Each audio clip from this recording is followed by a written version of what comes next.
अध्यात्म विज्ञान कोई धर्म या संप्रदाय नहीं है। ये स्पिरिचुअल साइंस है जो कुदरत के कानून पर आधारित है।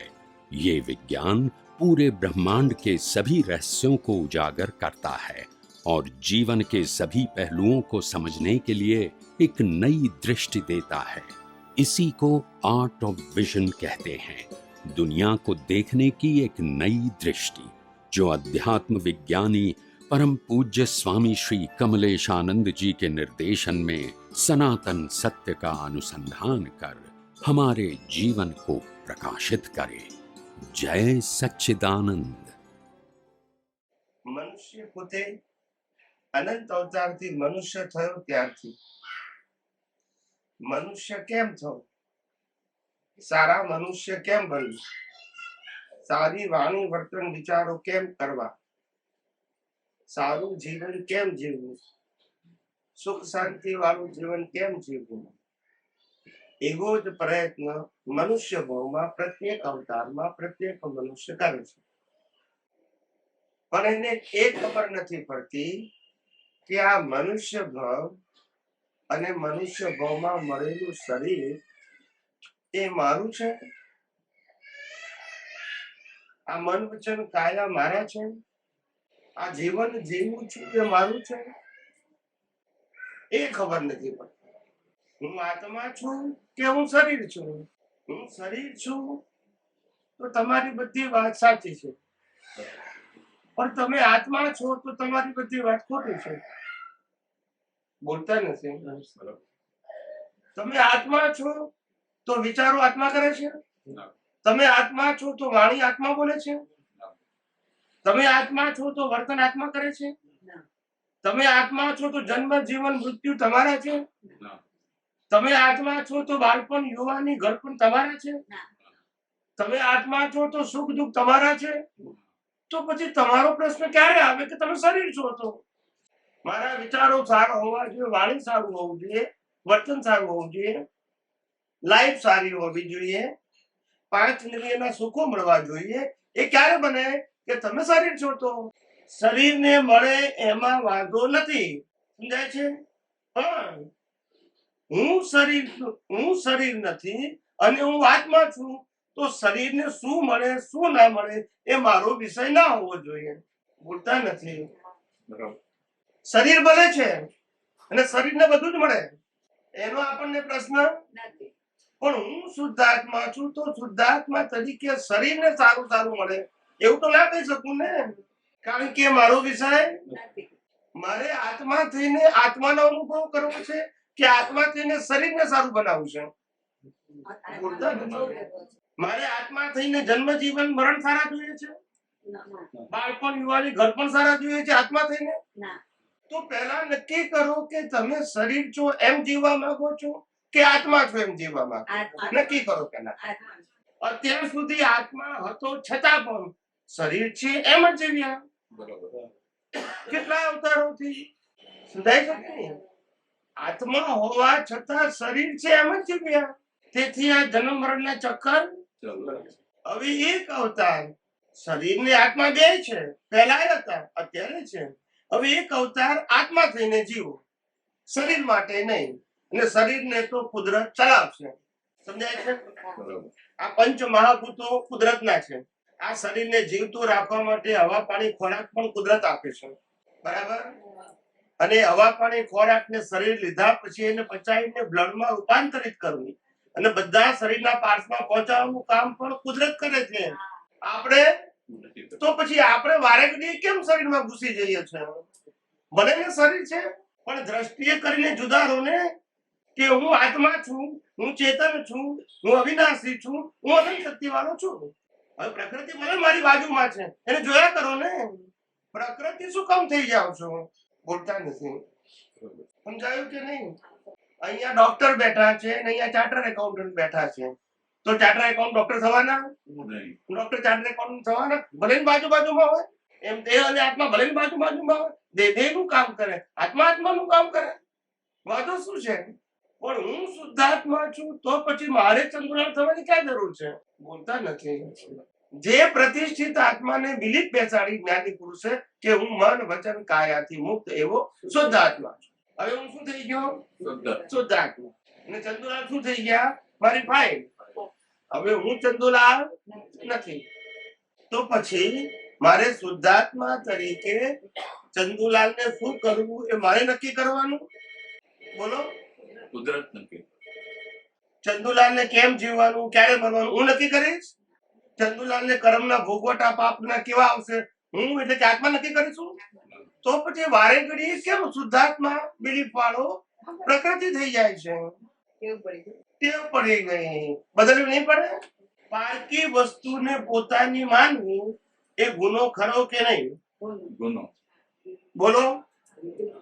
પારકી વસ્તુને પોતાની માનવી એ ગુનો ખરો કે નહીં? તો આ મન વચન કાયા કોના છે? માનીએ છે. પછી કુદરત દંડ આપે કે નહીં? બોલતા નથી. અનાદિકાળથી આપણી ભૂલો જે થઈ છે એ ખાલી માન્યતાની થયેલી છે. વ્યવહારની ભૂલોને કુદરત ભૂલ ગણતું નથી, પણ માન્યતાની ભૂલને ભૂલ ગણે છે. જેને દાદા ભગવાને રોંગ બિલીફ ને ભૂલ કે મન વચન કાયાની અવસ્થાની કુદરતની ભાષામાં ભૂલ નથી, લૌકિક ભાષામાં ભૂલ હોઈ શકે. સમજાય છે? લૌકિક ભાષા ભૂલ હોઈ શકે, કુદરતની ભાષામાં ભૂલ. કુદરત કે છે આ માણસોને શરીર હું આપું છું, શરીર હું ચલાવું છું, અને એ શરીરને સત્તા સંપત્તિ સંબંધ સાધન પણ હું આપું છું. બોલતા નથી. પણ તોય પાછો માલિક થઈ જાય છે. હું વાપરવાની ના કહેતો, પણ માલિક શું કામ થાય છે? બોલતા નથી. પડોશીએ આપણને કીધું કે ભાઈ અમે 15 દિવસ બહારગામ જઈએ છીએ, આ તમારી ગાડી નીચે આવી, સાફ સુફ કરજો ને હાચવજો. 15 દિવસ પછી પાછા આયા. પડોશીને કે આ ગાડી તો મારી છે. બોલતા નથી. કેવાય? તો આપણે એને શું કરીએ છીએ? શરીર આપણું નહીં, પણ સંબંધો તો આપણા. બરાબર ને? શરીર આપણું નહીં, પણ સંપત્તિ તો આપણી ને. વિચાર કરો કેવું અજ્ઞાન. હવે તમે કહો કે આ અજ્ઞાન તપ જપ કરવાથી જાય? જ્યાં સમજણ જ ખોટી. પછી હું ગમે એટલી આરતી કરું, ગમે એટલી પૂજા કરું, ગમે એટલી માળા કરું, પણ અજ્ઞાન કઈ રીતે જશે? સમજાય છે? એક ક્રિયાનો પ્રયોગ છે, સમજણનો પ્રયોગ છે, દ્રષ્ટિનો પ્રયોગ છે. જ્યાં દ્રષ્ટિ જ ખોટી છે તો શું કરવાનું? કરેક્શન દ્રષ્ટિમાં કરવાનું હતું ખરેખર, અને કરેક્શન કરવા ગયા મન વચન કાયામાં. ઘણા કે છે મન વચન કાયા આપણે સુધારવા જોઈએ ને. મેં કહું સુધારીને પછી બાળ નાખો, એ આપણી પ્રાપ્તિ. બોલતા નથી. એ જ પ્રાપ્તિ ને. પહેલા સુધારવા પછી બાળ નાખવાના, એ આપણું એચિવમેન્ટ ને. એવી સમજણ છે. પાયાની સમજણમાં ભૂલ. ખરેખર મુક્તિનો માર્ગ અઘરો નથી, સરળ સહજ અને સુગમ છે. ફક્ત માર્ગ બતાવનારો અનુભવી પુરુષ મળવો દુર્લભ છે. અનુભવી પુરુષ નથી. બધા પરંપરાગત વાતો કરે, ચોપડીમાંથી ગુરુની સાંભળેલી વાતો કરે, પોતે નથી અનુભવતા. અનુભવીની વાણી હોય તો આપણને અનુભવના માર્ગે ચડાવે. પોતે જ અનુભવ કર્યો નથી એ આપણને અનુભવના માર્ગે કેવી રીતે ચડાવે? સમજાય છે? એટલે આ પાયાની ભૂલ છે. કેવી છે? તે અનાદિકાળથી થયેલી છે. આ કાળમાં નહીં, અનાદિકાળથી થયેલી છે. અને પછી આ ભૂલને લોકોએ મજબૂત કરી માન્યતાથી, રોંગ બિલીફથી. તું જ આ છું કે છું, તું જ ચંદુલાલ છું, તારે જ કરવાનું, તારે જ પ્રકૃતિ સુધારવાની. આ સત્તા સંપત્તિ સંબંધ બધું તારું જ છે. જન્મ જીવન મૃત્યુ તારું જ છે. આવું બધું પાકું કરાવ્યું. શું કરાવ્યું? માન્યતામાં. હવે કુદરત કહે છે કે તું એવું કહે છે કે શરીર મારું છે, સંપત્તિ મારી છે, સાધન મારા છે, આ બંગલા મોટર ગાડી મારા છે, એવું તું બોલે છે. તો અમને વાંધો નથી. કુદરત કહે છે તો લઈને બતાય. બોલતા નથી. તો લઈ જા. પછી લઈ જવાય? તો લઈએ ના જવાય. મારા કેવું બે વસ્તુ. બોલતા નથી. આપણે લઈ જવાય નહીં અને મારે કેવું બે વસ્તુ બોલાય. આજે આપણું બેંકમાં ખાતું હોય ને બેંકમાં 1 લાખ રૂપિયાનું બેલેન્સ હોય, આપણે બેંકમાં જઈને બેલેન્સ કેટલું છે તો પેલું બેંક વાળું કે 1 લાખ રૂપિયાનું બેલેન્સ તમારા ખાતામાં છે. આપણે કે મને 10,000 રૂપિયા આપો તો કે લઈ જવાશે નહીં. તો એને બેલેન્સ કહેવાય? બોલતા નથી. ત્યાં કેવી સમજણ પડે છે, અહીંયા કેમ નથી પડતી? અહીંથી પણ લઈ જવાય છે. માટે માટે આપણું કહેવાય જ્યાં સુધી કુદરત આપણી પાસે રાખે છે ત્યાં સુધી વાપરો, પણ માલિક તો પહેલાય નતા, અત્યારે નથી અને ભવિષ્યમાં આપણે યુઝર થવાનું છે, ઓનર યુઝર થવા કોણ ના પાડે છે? આ દુનિયા ભોગવો કુદરત ના નથી પાડતું, માલિકી ના કરશું. સમજાય છે? આ માલિકીનો માર ખાઈએ છે. બીજો માર ખાઈએ છે કરતાપણાનો. મેં કર્યું, તે કર્યું, તેઓએ કર્યું. ત્યારે કુદરત કે કોઈની પાસે કશું કરવાની તાકાત મેં આપી જ નથી. એની પાસે શ્વાસ લેવાની પણ સ્વતંત્ર શક્તિ નથી આપી, તો ક્રિયા કરવાની ક્યાંથી લાવે? પણ અનાદિકાળથી હું કરું છું, તે કરે છે, તેઓ કરે છે, એવી ભ્રાંતિ પાકી થઈ છે. કેવી થઈ? હવે શું કરવાનું? આ જ ભ્રાંતિ પાછી કાઢવી પડશે. આ દુનિયામાં આપણે સુખ કે દુઃખ ભોગવવા નથી આવ્યા. શેના માટે નથી આવ્યા? સુખ કે દુઃખ ભોગવવા નથી આવ્યા. આ દુનિયામાં આપણે આપણા હિસાબ પૂરા કરવા આવ્યા છે. સુખ દુઃખ તો તમારે માનવાના, સુખ દુઃખ છે નહીં, માનવાના. તમને ઘરમાંથી એક દિવસ કાઢી મૂકે તો તમને દુઃખ લાગે. રામ 14 વર્ષ ગયા તો ના લાગ્યું. તમારે જે ટાઇટલ આપવું હોય આપો, સુખે આપો ને દુઃખે આપો, એ તમારું ટાઇટલ છે. કુદરત કહે છે હું તો કર્મનું ફળ આપીશ. ટાઇટલ તમારે જે આપવું હોય આપો, ટાઇટલ સાથે મારે લેવા દેવા નથી. કુદરત કહે છે હું કોઈને સુખ દુઃખ આપતું નથી, હું તો એના કર્મનું શું આપું છું? જેમ આપણે સ્કૂલમાં ભણતા હોય અને એક્ઝામ આપીએ અને 100 માર્ક માંથી 25 માર્ક લખ્યું હોય આપણને, તો ટીચર માર્ક કેટલા આપે? 25 આપે. હવે આપણો વિદ્યાર્થી શું કહે છે? ટીચરે ફેલ કર્યો. બોલતા નથી. ટીચરે ફેલ કર્યો કે રિઝલ્ટ આપ્યું? ના સમજાયું. ટીચરે ફેલ કર્યો કે રિઝલ્ટ આપ્યું? એમ કુદરત આપણને સુખ દુઃખ આપે છે કે રિઝલ્ટ આપે છે? સમજાય છે મારી વાત? સુખ દુઃખ કુદરત કોઈને આપી જ ના શકે. સુખ દુઃખ તો એક્ઝામ નું શું આપે? અને રિઝલ્ટ ફરજિયાત છે. કેવું છે? એક્ઝામ આપી છે માટે. રામકૃષ્ણ મહાવીરને પણ જીવનની અંદર ભોગવટો હતો કે નહીં? દરેક વ્યક્તિએ પોતપોતાના કર્મના હિસાબો પૂરા કરવા પડે. એમાં કોઈ અપવાદ? હિસાબ છે. સુખ દુઃખ તમારી માન્યતા છે, અને આ સુખ દુઃખની માન્યતા છે એ જ આપણા માટે ઉપાધિનું કારણ છે. સુખ દુઃખની માન્યતા. કારણ કે દુઃખ લાગ્યું એટલે સુખ મેળવવા પ્રયત્ન કરીએ. સમજાય છે? પણ એ સમજતા નથી કે સુખ દુઃખ નો ભોગવટો શરીરને છે કે આત્માને છે? તો પાછું કે સુખ દુઃખ ને ભોગ્યો. આત્મામાં વિનાશી અવસ્થાઓને ભોગવવાનો, જોવા જાણવાનો, અનુભવવાનો સ્વભાવ નથી. આત્મા તો ચેતન છે, અવિનાશી છે, અનંત જ્ઞાન વાળું છે, અનંત દર્શન વાળો છે. એ વિનાશી અવસ્થાઓને શું કામ જુએ, જાણે ને ભોગવે? બોલતા નથી. એને શું કામ જોવું જાણવાની જરૂર પડે? એ પોતે અનંત જ્ઞાન વાળો છે, આને જુએ. એ પોતે અવિનાશી છે, વિનાશી ને જુએ. એ પોતે અનંત સુખ વાળો છે, એના સુખ ની અપેક્ષા રાખે. વિચાર તો કરો. કેવું બંને કેવું છે? જળ ને ચેતન સ્વભાવે જુદા છે. કેવા છે? પરને પોતાના ગુણો એ ભિન્ન છે. પ્રકૃતિનો એક પણ ગુણ મારામાં નથી, મારો એક પણ ગુણે કરી બંને સર્વથા ભિન્ન છીએ. આ તો સામીપ્ય ભાવને લઈને ભ્રાંતિ ઉત્પન્ન થાય છે. નજીક આવવાથી કન્ફ્યુઝન થાય છે. ત્યાં મને થયું કે શરીરને થયું. બસ આટલી ભૂલ થાય છે. સામીપ્ય ભાવ નજીક આવવાથી, જેમ બે ગાડીઓ ઊભી હોય ટ્રેન પાટા ઉપર, માંથી એક ટ્રેન ચાલતી હોય ને આપણી ટ્રેન ઊભી હોય તો આપણને લાગે આપણી ટ્રેન ચાલે છે.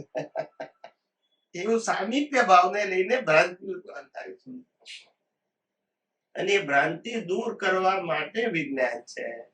મન વચન કાયાને બદલવા, સુધારવા, ફેરવવા માટે વિજ્ઞાન નથી. ભ્રાંતિ કાઢવામાં, એ ભ્રાંતિ અનાદિકાળની છે. કેવી છે? એક અવતારની નથી, અનાદિકાળની છે. એ ભ્રાંતિ કાઢવા માટે આધ્યાત્મ વિજ્ઞાન છે.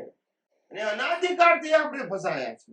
કુદરત મનુષ્યને જોઈને હસે છે કે આ મનુષ્ય બનાવું છું હું, એને જીવતો રાખવા માટે હવા પાણી ખોરાક હું આપું છું, કર્મ ભોગવવાના સંજોગો હું આપું છું, અને શ્વાસ બંધે હું કરું છું. તો એ કે છે મારું શરીર છે, બોલતા નથી. ના, તારું શરીર છે, તું ઓપરેટ કરને. કરી શકે? માણસ કે આ ખોરાક ખાય છે એ તું પચાઈ લોહી બનાવી શકે? આખા શરીરના બધા પાસે પહોંચાડી શકે? તો પછી કરે છે શું? એ માણસ પોતાની મરજીથી શ્વાસ જ નથી લઈ શકતો. જો લે ને તો પછી રાતે કોણ લે? પછી બોલતા નથી.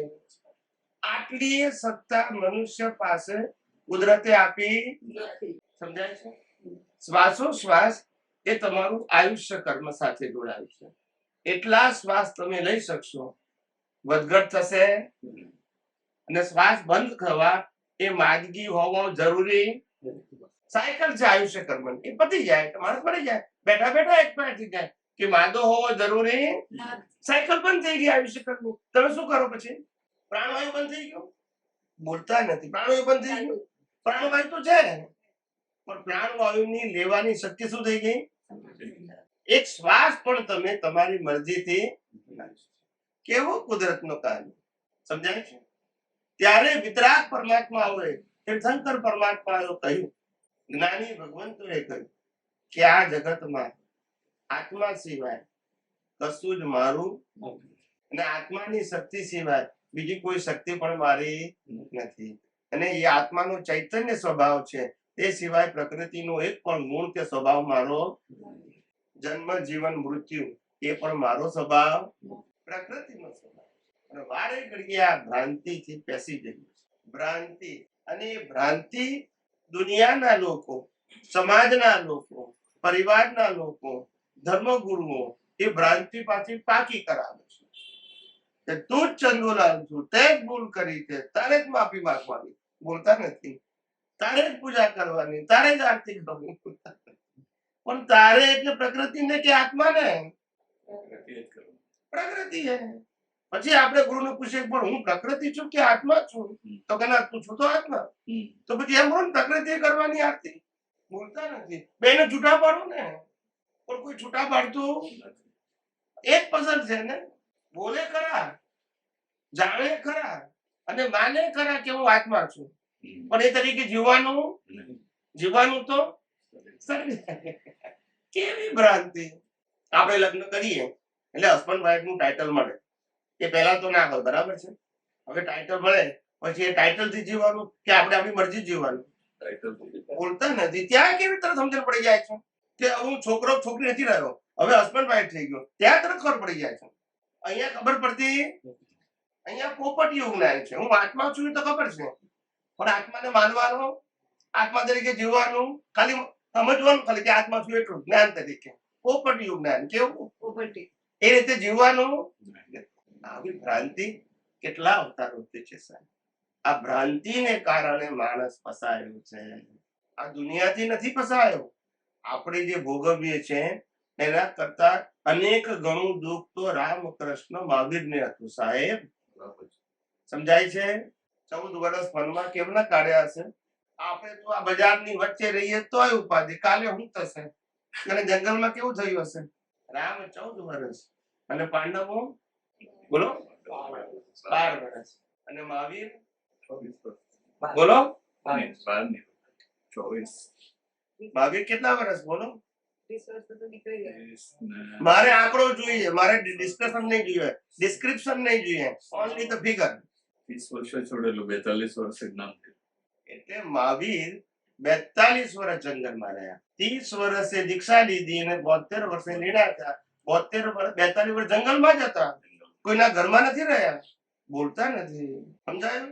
રામ 14 વર્ષ, પાંડવો 12 વર્ષ રહ્યા અને મહાવીર 42. દીક્ષા લીધા, કોઈ જંગલમાં જ હતા, કોઈના ઘેર રહ્યા. તો સમજવા જેવું છે. એટલે એ લોકોને જે મુશ્કેલી પડી જશે એમ તો આપણે કશી જ નથી.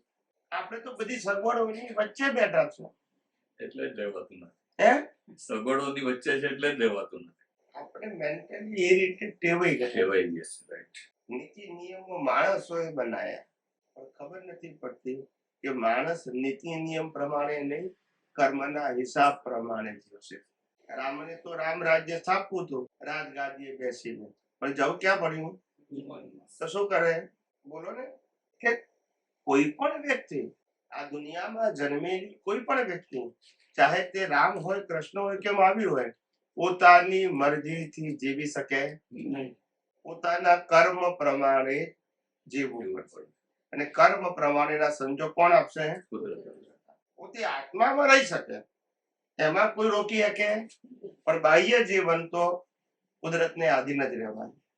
કર્મ અને કુદરતને આધીન. બાહ્ય જીવન કોઈનું સ્વતંત્ર ના, બધાનું જીવન પરતંત્ર. 28 વર્ષે ભગવાન મહાવીરને દીક્ષા લેવી હતી.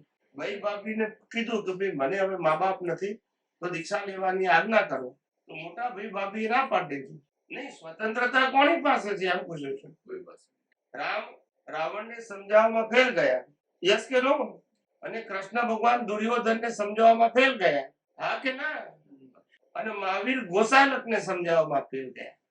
એક ગોસાલકે ભગવાન ઉપર પાછી તેજો લેસ્યા કરી. વિચાર કોની પાસે ફ્રીડમ છે એમ કહું છું. ફ્રીડમ કોની પાસે છે? આપણે બધા ફ્રીડમ ખોરીએ છીએ. બહાર ફ્રીડમ હોય? ફ્રીડમ અંદર હોય. આત્મામાં ફ્રીડમ જ છે. આત્મામાં નિવાસ કરતા હોય, આત્માને જ લક્ષમાં રાખતા હોય તો તમારી ફ્રીડમ જ છે. આને લક્ષમાં રાખીને ફ્રીડમની અનુભૂતિ થાય. મન વચન કાયા પર છે અને એ ક્યારે આપણે આધીન થવાના? કર્મ સત્તાને આધીન છે. શેને આધીન છે? ને કર્મ સત્તાને આધીન કુદરત આપણને ફળ આપે છે. એમાં શરીર શું કરે? ત્યારે અમારે કહેવું પડ્યું કે શરીર એ તો પ્લેયર છે. એટલે અમારે કહેવું પડ્યું કે આ તો પ્લેયર છે. પ્લેયર કુદરતે આપેલું પ્લેયર, આપણે નહીં, પ્લેયર. ને બધા પ્લેયરની ડિઝાઇન એક જ સરખી, કારણ કે કુદરતનું છે. મશીન કોનું છે? બધાની ડિઝાઇન એક જ સરખી. એટલે કોઈ પણ ડોક્ટર કોઈ પણ બોડીને રિપેરિંગ કરી શકે, કારણ કે ડિઝાઇન કે આપણી મરજી પ્રમાણે છે. કોઈ કે મારે પાછળ આંખ જોઈએ તો મળે, કારણ કે ડિઝાઇન કોની? વિચાર કરો. આ તો કુદરતે આપેલું કર્મ ભોગવવાનું પ્લેયર છે. અને જેવા કર્મ પતી જાય એટલે પ્લેયરને બાળી નાખવાનું. યસ કે નો? માટે તમે જુઓ, આ પ્લેયર પાછું ગયા અવતારના કર્મના પ્રોગ્રામથી ચાલે છે. આજના પ્રોગ્રામથી વિચાર કરો. પ્રોગ્રામ ગયા અવતારનો, કર્મનો પ્રોગ્રામ શરીર કુદરતે આપ્યું, સંજોગો કુદરત આપે. પ્રોગ્રામ ગયા અવતારનો. આજે કઈ જગ્યાએ મારી ભૂલ હોય જીવન જીવવામાં? બોલો તો. બોલતા નથી. અત્યારે આ મન વચન કાયાથી જીવન જીવવું, એમાં મારી ભૂલ હોઈ શકે? હું કરી શકું? આ શરીર પ્રોગ્રામ ચાલે છે કે મારી મરજી ચાલે છે? તો પ્રોગ્રામમાં મારી ભૂલ આજે હોય? ગયા અવતારમાં ભૂલ હોય છે કે પણ આજે હોય? સમજાય છે? અને આ ભ્રાંતિ કેટલા અવતારોથી ચાલે છે. આની એ ભૂલ નથી. આ તો પ્લેયર કુદરતે આપ્યું છે. બોલતા નથી. અને લોકો આને ભૂખ્યું રાખે. આનો શું વાંક છે? મશીનનો વાંક હોય?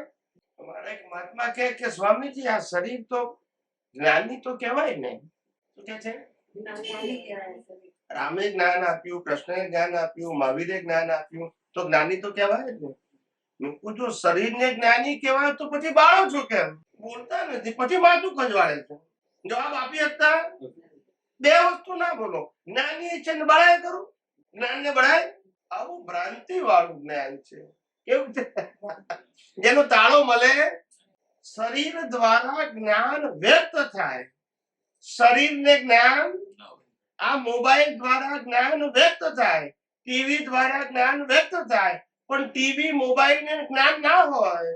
બોલતા નથી. હું થોડી નાખી જ્ઞાન નીકળે. અહીંયા સમજાય છે, અહીંયા સમજાતું સમજાય છે. આ તો કુદરતે બનાવેલું બધાનું સરખું જ મશીન છે. એક જ સિસ્ટમ છે. સિસ્ટમમાં જ્ઞાન ના હોય, સિસ્ટમ દ્વારા જ્ઞાન. તો લોકો કે શરીરમાં જ્ઞાન છે. મૂળ જ્ઞાન આત્મામાં છે. શેમાં છે? અને ઉદય કર્મને આધીન જ્ઞાન જે છે એ ડિસ્ચાર્જ પ્રતિષ્ઠિત આત્મા. એ ડિસ્ચાર્જ પ્રતિષ્ઠિત આત્માનું જ્ઞાન પ્રકૃતિ દ્વારા શું થાય છે? વ્યક્ત થાય છે. રામની પ્રકૃતિ ડિસ્ચાર્જ, કૃષ્ણની ડિસ્ચાર્જ, મહાવીરની પણ ડિસ્ચાર્જ. જો ચાર્જ હોય તો પછી જન્મ લેવો પડે. બોલતા નથી. ડિસ્ચાર્જ એટલે પરિણામ. પરિણામનું પરિણામ. પણ ચાર્જ થાય તો પાછું ડિસ્ચાર્જ કરવું પડે. એટલે વાણી પણ કેવી? Discharge. ગયા અવતારના કોડ વડથી પ્રોગ્રામ કરેલી વાણી એ અત્યારે સંજોગાધીન કેવી થાય? Yes. હવે એમાં કે છે કે હું બોલ્યો, વ્યવહારથી બોલે એનો વાંધો નહીં, બિલીફમાં ના આવવું જોઈએ. બિલીફમાં શું આવવું જોઈએ? પ્રકૃતિ. અને પ્રકૃતિ ગયા અવતારના પ્રોગ્રામથી બોલે છે, એની મરજીથી. માટે આ બોલવાની ભૂલ થઈ એટલે આની ભૂલ નથી, પ્રોગ્રામમાં ભૂલ છે, બોલતા નથી. સમજાય છે કે નહીં? આપણે સોફ્ટવેર હોય ને સોફ્ટવેર કોમ્પ્યુટરમાં નાખી દઈએ, એટલે એ પ્રમાણે તમે ગમે તો ડેટા નાખો, તમને રિઝલ્ટ મળે કે ના મળે? હવે ભૂલ સોફ્ટવેરમાં હોય તો સુધારું શું? કોમ્પ્યુટર નવું લાવવાનું? નહીં. બોલતા નથી. બોલો, Software માં સુધારો. પ્રોગ્રામમાં ચેન્જ કરવાનું. નામ જાય આ તો કે છે આને ફેરવી નાખો, મશીન ને જ બદલો. મશીન બચારું શું કરે? તમારા પ્રોગ્રામ પ્રમાણે બચારું કામ કરે છે, એની શું ભૂલ? તમે કોઈના માટે ક્રોધ કરવાનો ભાવ કરીને લાયા હોય અને કુદરત સંજોગ સામે આપે તો આના દ્વારા ક્રોધ વ્યક્ત થાય કે નહીં? હવે આ કરે છે પણ લોકો આને ભૂખ્યો રાખે. ભૂલ ગયા અવતારની, ભોગવટો આ અવતારમાં, અને કાળે ભૂલ આની. એટલે કવિરાજે પદમાં લખ્યું, કવિરાજે પ્રતિબિંબ અને માને સાચું અને ચકલી મારે. ચાચુ. કેમ મારે ચાચું? ચકલી ચાચું કેમ મારે છે? પ્રતિબિંબ. તો કે મિરર પર બેઠી ને તો એના જેવી જ ચકલી હતી, એમ લાગે મારા જેવી કેમ કે ચાંચ મારે, પેલી ચાંચ મારે. પ્રતિબિંબ અને માને સાચું. સાચું અને ચકલી મારે. ચાચુ.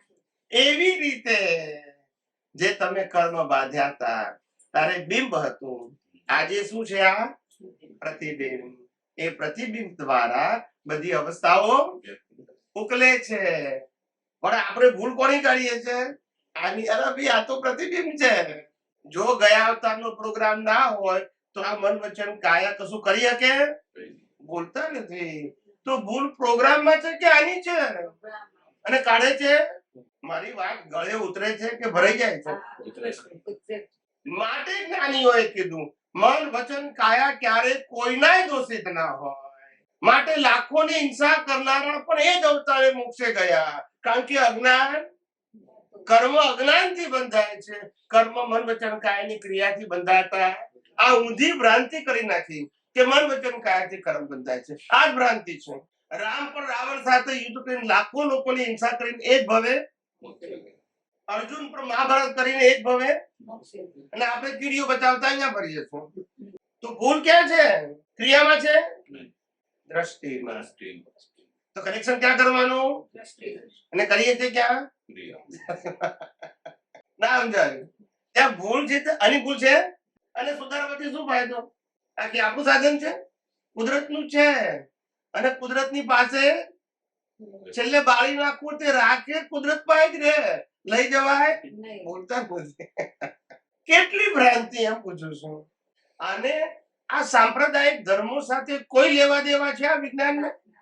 કોઈ કનેક્શન છે? અને કનેક્શનની જરૂર પણ છે વિજ્ઞાનને? સાદું સીધું વિજ્ઞાન પણ જીવને સમજાતું, કારણ કે સમજાવનારો ભેગો નથી થતો. સમજાવનારો ભેગો થાય તો સમજે ને. આ તો બચારાને પાર વગરના સારા ખરા વિચાર આવતા હોય અને પેલો કામે લગાડી દે. હવે જેટલા વિચાર આવે છે બધાને તારે ધોવાના, બચારો કામે લાગી જાય. તો કરવાનું શું બચારાનું? એને સાથે શું લેવા દેવા? આ તો નીકળી રહ્યા છે. ભર્યા હતા ક્યારે? આ અવતારમાં શું થાય છે? હવે આ અવતારમાં મારે એમાં ઊંડા ઉતરીને શું કરવાનું? માટે અત્યારે નીકળે છે વિચાર, વાણી અને વર્તન. અત્યારે જે નીકળે છે એને તું કુદરતી રચના તો તું જવાબદાર નથી. કારણ કે અત્યારે તારી પાસે મન વચન કાયા ચલાવવાની ફ્રીડમ, માટે તું જવાબદાર પણ અત્યારે કુદરત ચલાવે છે તો તું કુદરતી રચના તરીકે જો. પતી ગયું. અને તું પોતે શુદ્ધ આત્મા છું. તો વાંધો શું છે? કુદરતી રચના નહીં જુઓ તો પણ રચના કોની? કુદરતની જ છે. જન્મથી મોત સુધી મન વચન કાયની અવસ્થા માત્ર તમે નહીં માનો તો કુદરતી રચના છે. સમજાય છે? અને આ કુદરતી રચના એ સનાતન સત્ય છે કે સાંપ્રદાયિક સત્ય છે? એ વ્યક્તિનું છે કે યુનિવર્સલ છે? વ્યક્તિ દ્વારા અનુભવથી વ્યક્ત કરવામાં આવે, પણ વ્યક્તિનું મોક્ષે જવા માટે સનાતન સત્યના જ્ઞાનની જરૂર છે. મોક્ષે જવા માટે જે કાનૂનથી આ દુનિયા ચાલે છે, કુદરતના કાનૂનથી, એ સમજવાની જરૂર છે. મોક્ષે જવા માટે રામકૃષ્ણનું બાહ્ય જીવન કેવું હતું એ સમજવાની જરૂર નથી. લોકોએ એમાં ઊંડા ઉતારી ક્યાં ધર્મ અને ક્યાં અધ્યાત્મ, કોઈ કનેક્શન છે? પણ લોકોએ કેવા કેવા અને જ્ઞાની પુરુષો કહે છે કે જે લોકોએ ઈરાદાપૂર્વક દુનિયાના લોકોને મિસગાઈડ કર્યા છે. શું કર્યા છે? ખોટાને સાચું કહ્યું અને સાચું મનાવડાવ્યું. બે કહ્યું એટલે બોલ્યા અને બીજાને પાછું મનાવડાવ્યું. તે ભગવાન મહાવીરે પણ છેલ્લી દેશનામાં બોલી ગયા કે મારી પાઠ ઉપરથી, પાઠ પરંપરા ઉપર 9 નવડા જેટલી સંખ્યા નરકે જવાની છે. પાઠ ઉપરથી. પાઠ ઉપર કોણ બે? વક્તા કે શ્રોતા? બોલતા નથી. કોણ બેસે? વક્તા. એને એવું ના પણ નીચે જ જવાના છે. ક્યાંથી કીધું? કેમ એવું કીધું? ના પણ કેમ એવું કીધું? વક્તા જ ગાઈડ કરી શકે ને. નહીં પણ નરકે જવાના એમ કેમ કીધું એમ કહું છું. મિસગાઈડ કરે એટલા માટે. હવે સમજી ગયા. લોકોને વક્તા કહે છે એટલે નહીં, મિસગાઈડ કરે છે એટલે. હું એક વ્યક્તિને મિસગાઈડ કરું તો જવાબદારી કોની આવે? ખ્યાલ આવ્યો? મને ગુરુ થઈને બેઠા હોય તો જવાબદારી આવે કે નહીં? અહીં તો આપણે ગુરુ શિષ્ય સબ્જેક્ટ જ નથી, પણ જ્યાં ગુરુ શિષ્ય સબ્જેક્ટ થઈને જ્ઞાન આપવામાં આવે છે ત્યાં જવાબદારી આવે કે નહીં? આવે. સમજાય છે કે નહીં? પણ દેશનામાં મિસગાઈડ કેવી રીતે? દેશના આપતા હોય તો કેવી રીતે મિસગાઈડ કરી શકે સામાન્ય? ભગવાન મહાવીરે પોતાની દેશનામાં એવું કહ્યું કે મારી પાઠ પરંપરા ઉપર 9 નવડા નરકે જવાના છે, હું નહીં. આપણે નથી કહેતા મહાવીરની પાઠના આચાર્ય છે. બરાબર. અમારી 25મી પરંપરાએ મહાવીર હતા, 30મી પરંપરાએ મહાવીર હતા. મીન્સ એની પરંપરા છે.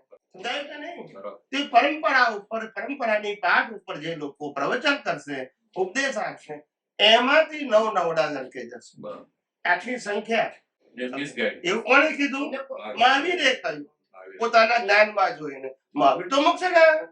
મહાવીરને ક્યાં પ્રશ્ન હતો? મહાવીરને કેવળ જ્ઞાનમાં જે દેખાયું એ કહ્યું અને એમાં એ રોકી શકે પણ સમજાય છે. અને છેલ્લી દેશના ભગવાન મહાવીરની, જેને આપણે કલ્પસૂત્ર કહીએ છીએ, શું કહીએ છીએ? એ છેલ્લી દેશના ક્વેશ્ચન આન્સર વગર છે. બરાબર. વન વે બોલ્યા છે ભગવાન. બધું ફોરકાસ્ટ કર્યું કે ભવિષ્યમાં શું શું થવાનું. તમે તો કઈ વાંચો નહીં, સમજો નહીં, જાણો નહીં. ખ્યાલ આવે? શું ઊંડા નથી ઉતર્યા ને વાસ્તવિકતાને સમજવા માટે. એટલે જવાબદારી છે. અમે પણ નાના હતા, 8 વર્ષની ઉંમરે દીક્ષા લેવાના હતા. શાસ્ત્રોના ધર્મનો અભ્યાસ કર્યો અને જૈન ધર્મની વાતો તે ઉંમરે પણ 15-16 વર્ષની ઉંમરે પણ અમારી કક્ષા પ્રમાણે કરતા હતા અને સેવા કરતા. ખ્યાલ આવ્યો? ધર્મનો અભ્યાસ કર્યો. વિશ્વના 33 ધર્મના ગ્રંથોનો અભ્યાસ કરી નાખ્યો 9 વર્ષથી 16 વર્ષ. એટલે શાસ્ત્ર જ્ઞાન તો આવી ગયું ને, બોલતા નથી. ત્યાર પછી જ્ઞાની પુરુષ દાદા ભગવાન મળ્યા. 16મા વર્ષે પુસ્તક મળ્યું, 17મા વર્ષે પ્રત્યક્ષ મળ્યું, જ્ઞાન મળ્યું, એ પણ મળ્યા. પછી એ પરંપરા ચાલુ થઈ અમારા લાઈફની. પેલું ધર્મ હતું, હવે અક્રમ વિજ્ઞાન આવ્યું. શું આવ્યું? ને અક્રમ વિજ્ઞાનની પરંપરા સમજ્યા, અનુસર્યા અને બીજાને સમજાવવા પ્રયત્ન કર્યો. બીજું પહેલું સ્ટેજ આ હતું, બીજું સ્ટેજ આવ્યું. અમે લોકો 1981 થી ઓફિશિયલ સત્સંગ કરીએ છીએ. ક્યારથી? 1980, નોટ ટુડે, 81 થી. સમજાય છે? તે અક્રમ વિજ્ઞાનની સાંભળ્યું, સમજ્યા, અમે પોતે ફોલો કરતા હતા અને બીજાને કહેતા હતા કે તમે પણ આ રીતે ફોલો કરો. એ બીજાને કેવું એ અમારો રોલ હતો. અમારે અનુસરવાનું એ અમારા પોતાના માટે હતું, પણ બીજાને કેવું એ અમારા માટે રોલ હતો. આપતા પુત્ર તરીકે. સમજાય છે? ત્યાર પછી 1988 2nd જાન્યુઆરી એટલે 87 નો એન્ડ જ કહેવાય. 2nd જાન્યુઆરી એટલે 88 કાઉન્ટ કરવાનો કોઈ મિનિંગ નથી. દાદા ભગવાનનું દેહ વિલય થયું. શું થયું? એટલે 87 થી 88 જાન્યુઆરી થી સંઘ જ્ઞાની પુરુષ દાદા ભગવાનની પ્રત્યક્ષ હાજરીથી ભિન્ન થઈ ગયું. 88 ત્યાર પછી આપતા પુત્રો તો હતા જ, કે જે પહેલેથી જ સત્સંગ કરતા હતા, પાછળથી નહીં, પહેલેથી એ લોકો તો સત્સંગ કરવા લાગ્યા. અને ત્યાર પછી અમારે બધા સામાજિક સંજોગો અમારા કર્મના ફળ રૂપે એબનોર્મલ આવ્યા. એટલે એબનોર્મલ નો મતલબ સત્સંગ કરવાના સંજોગો નહીં. એટલે ઘરની જવાબદારી ને કારણે આ બધા સત્સંગથી વિમુખ, સત્સંગ કરવાના સંજોગોથી વિમુખ થવાના સંજોગો આવ્યા. સત્સંગ અંદર અનુભવવો એમાં તો કોઈ વચ્ચે આવતું નથી. પણ કહેવા માટે તો સંજોગ જોઈએ ને. કહેવા માટે એ સ્થૂળ સંજોગો છે. ખ્યાલ આવે? સ્થૂળ સંજોગ, સૂક્ષ્મ સંજોગ, વાણીના સંજોગો પર છે અને પરાધીન છે. એ કોઈના અધીન, સંજોગો અધીન છે. એટલે અમારે બંધ થઈ ગયા એ સંજોગો. ફાધર બી એક્સપાયર થઈ ગયા 86 માં. ઘરની જવાબદારી, આર્થિક, ખ્યાલ આવ્યો? એટલે જોબ કરવું પડે, પૈસા કમાવવા પડે, જવાબદારી નિભાવવી પડે. સમજાયું? જેના કારણે સત્સંગ કરવાના સંજોગોથી વિમુખ થાય. હાજરી આપી શકીએ બીકોઝ ઓફ ધ રિસ્પોન્સિબિલિટી. પણ અંદર જે જ્ઞાન છે એનો ઉપયોગ કરીને અનુભવ કરવો, એમાં તો કોઈ રોકી શકે. બહારના એકે સંજોગો આળા આવે. ધીમે ધીમે જ્ઞાની પુરુષના દેહ વિલય પછી અંદર મનોમંથન વિશેષ થયું. જ્યાં સુધી હતા ત્યાં સુધી અમે ગ્રાસ્પ કરતા હતા. શું કરતા હતા? ગ્રાસ્પ કરતા હતા અને સમજવા પ્રયત્ન કરતા હતા કે વિજ્ઞાન શું કહેવા માંગે છે. કારણ કે શાસ્ત્ર જ્ઞાન તો પહેલા હતું, એટલે એ ગમે તે શાસ્ત્ર જ્ઞાન ની વાત કરે એ અમારો વિષય નતો. કારણ કે હતું જ અમારી પાસે. સામાજિક જ્ઞાન આપતા હતા, એમાં રસ નતો. સોશિયલ ક્વેશ્ચન, એમાં રસ નતો. સમજાય છે? અને ધાર્મિક જ્ઞાન હતું, એ પહેલેથી હતું. ખાલી રસ એમાં હતો, વિજ્ઞાનમાં. બીજા બે સબ્જેક્ટ અમારા નતા. જ્ઞાની પુરુષના ઉદયમાં તો આવે ને, સામાજિક જીવન બી આવે, ધાર્મિક જીવન બી આટલું આવે અને આધ્યાત્મિક જ્ઞાન બધાને આવે. પણ અમારા બે સબ્જેક્ટ ફકત થઈ ગયેલા પહેલેથી. અને એમાં અમે ડિસ્કશન પણ કરતા. પણ આધ્યાત્મ વિજ્ઞાન એ અમારો સબ્જેક્ટ હતો. એટલે ધીમે ધીમે બધી વાતો સાંભળી. પછી એમના દેવ એટલે પછી હવે હાજર, હવે રિસીવ કરવાનું બંધ થઈ ગયું. હવે જે કઈ ગ્રહણ થયું છે અત્યાર સુધીનું શાસ્ત્ર જ્ઞાન, પાછલા અવતારનું ડેવલપમેન્ટ ને આ અવતારમાં મળેલું જ્ઞાન, એનું મનોમંથન શું થયું? શરૂ થયું. પછી આખું આ દર્શન ખુલ્લું થયું. શું ખુલ્લું થયું? હવે દર્શન ખુલ્લું થયું. પણ અમે હતા તો સંઘ સાથે. તો હવે અમને દર્શન ખુલ્લું થયું એ વાત કરવી કે તે સાંભળી છે એ કરવી? બોલતા નથી. થાય ને. દાદા ભગવાને આખી જિંદગી, એમને જ્ઞાન પ્રગટ થયું તે પહેલા આખી જિંદગી શ્રીમદ રાજચંદ્રની સાધના કરી. એમના શબ્દો કહું છું, બોલતા નથી. એમની બધી સંસ્થાઓમાં અનેક વખત ગયા, અનેક દિવસો રહ્યા. વડવા, અગાસ્ય મળીને બધી સમજાય છે. અને એમની આત્મસિદ્ધિથી માંડીને કેટલાય પદો દાદા નિમોડે હતા. અપૂર્વ અવસર ને બધા દાદા ભગવાનની વાત કરી. આખી જિંદગી એમને સિન્સર રહ્યા. અને શરૂઆતમાં બીજાને પણ એ જ કરવાની પ્રેરણા કરે. હું દાદા ભગવાનની વાત કરું છું, મૂળ પુરુષની વાત કરું છું. પ્રેરણા કરતા હતા. અને આ કનુ દાદા અને ચંદ્રકાંતભાઈ અને કનુ દાદાનું આખી ફેમિલી એ વખતે શ્રીમદ રાજચંદ્રને ફોલો કરતું. એમના બધા દોહરા બધું બધાને મળે હતું. આત્મસિદ્ધિ બધાને વાંચવાનું કહેતા હતા. તમે વિચાર કરો, આ એક સ્ટેજની વાત કરું છું. હવે 1958 માં એમને જ્ઞાન પ્રગટ થયું. સાંભળજો બરાબર. પણ 4 વર્ષ સુધી તો કોઈને ખબર જ ના પડી કે એમને જ્ઞાન પ્રગટ થયું છે. બહાર તો દેખાય એટલે શ્રીમદ રાજચંદ્રને ફોલો કરતા હતા. એ કરવા માંડ્યા બધા. પણ એમને જ્ઞાન પ્રગટ થયું છે ખબર ત્યાર પછી પહેલી ચંદ્રકાંતભાઈ ને ખબર પડી કે આ તો જ્ઞાની કહેવાય. એમની દશા જુદી છે. પછી એમને શરૂઆત કરી. પહેલું જ્ઞાન એમને દાદા ભગવાન 1962 58 માં જ્ઞાન થયું. 4 વર્ષ સુધી કોઈને ખબર. 62 માં પહેલી વખત જ્ઞાન આપ્યું. અને જ્ઞાનમાં આખું જ બોલાવ્યું, મન વચન કાયાથી સર્વથા મુક્ત એવો. બીજું કઈ નહીં, બીજું એક વાક્ય નહીં, એક જ વાક્ય 5 વખત બોલાવ્યું. કેટલી વખત? આ જ્ઞાન લીધી. અને પછી બહાર લઈ ગયા અને રિલેટિવ રિયલ જોવાનું કહ્યું. ક્યાં દેખાય છે? લારી વાળું, વ્યવહારથી લારી વાળું, નિશ્ચયથી શુદ્ધાત્મા. વ્યવહારથી સાયકલ વાળો, નિશ્ચયથી વ્યવહારથી શાકભાજી વાળો, નિશ્ચયથી શુદ્ધાત્મા. વ્યવહારથી દુકાન વાળો, નિશ્ચયથી શુદ્ધાત્મા. વ્યવહારથી સ્ત્રી પુરુષ, નિશ્ચયથી શુદ્ધાત્મા. આ વ્યવહારથી ઘોડા, કૂતરા, બિલાડા, નિશ્ચયથી. આવું જોતા શીખ્યું પ્રેક્ટિકલ. સમજાય છે?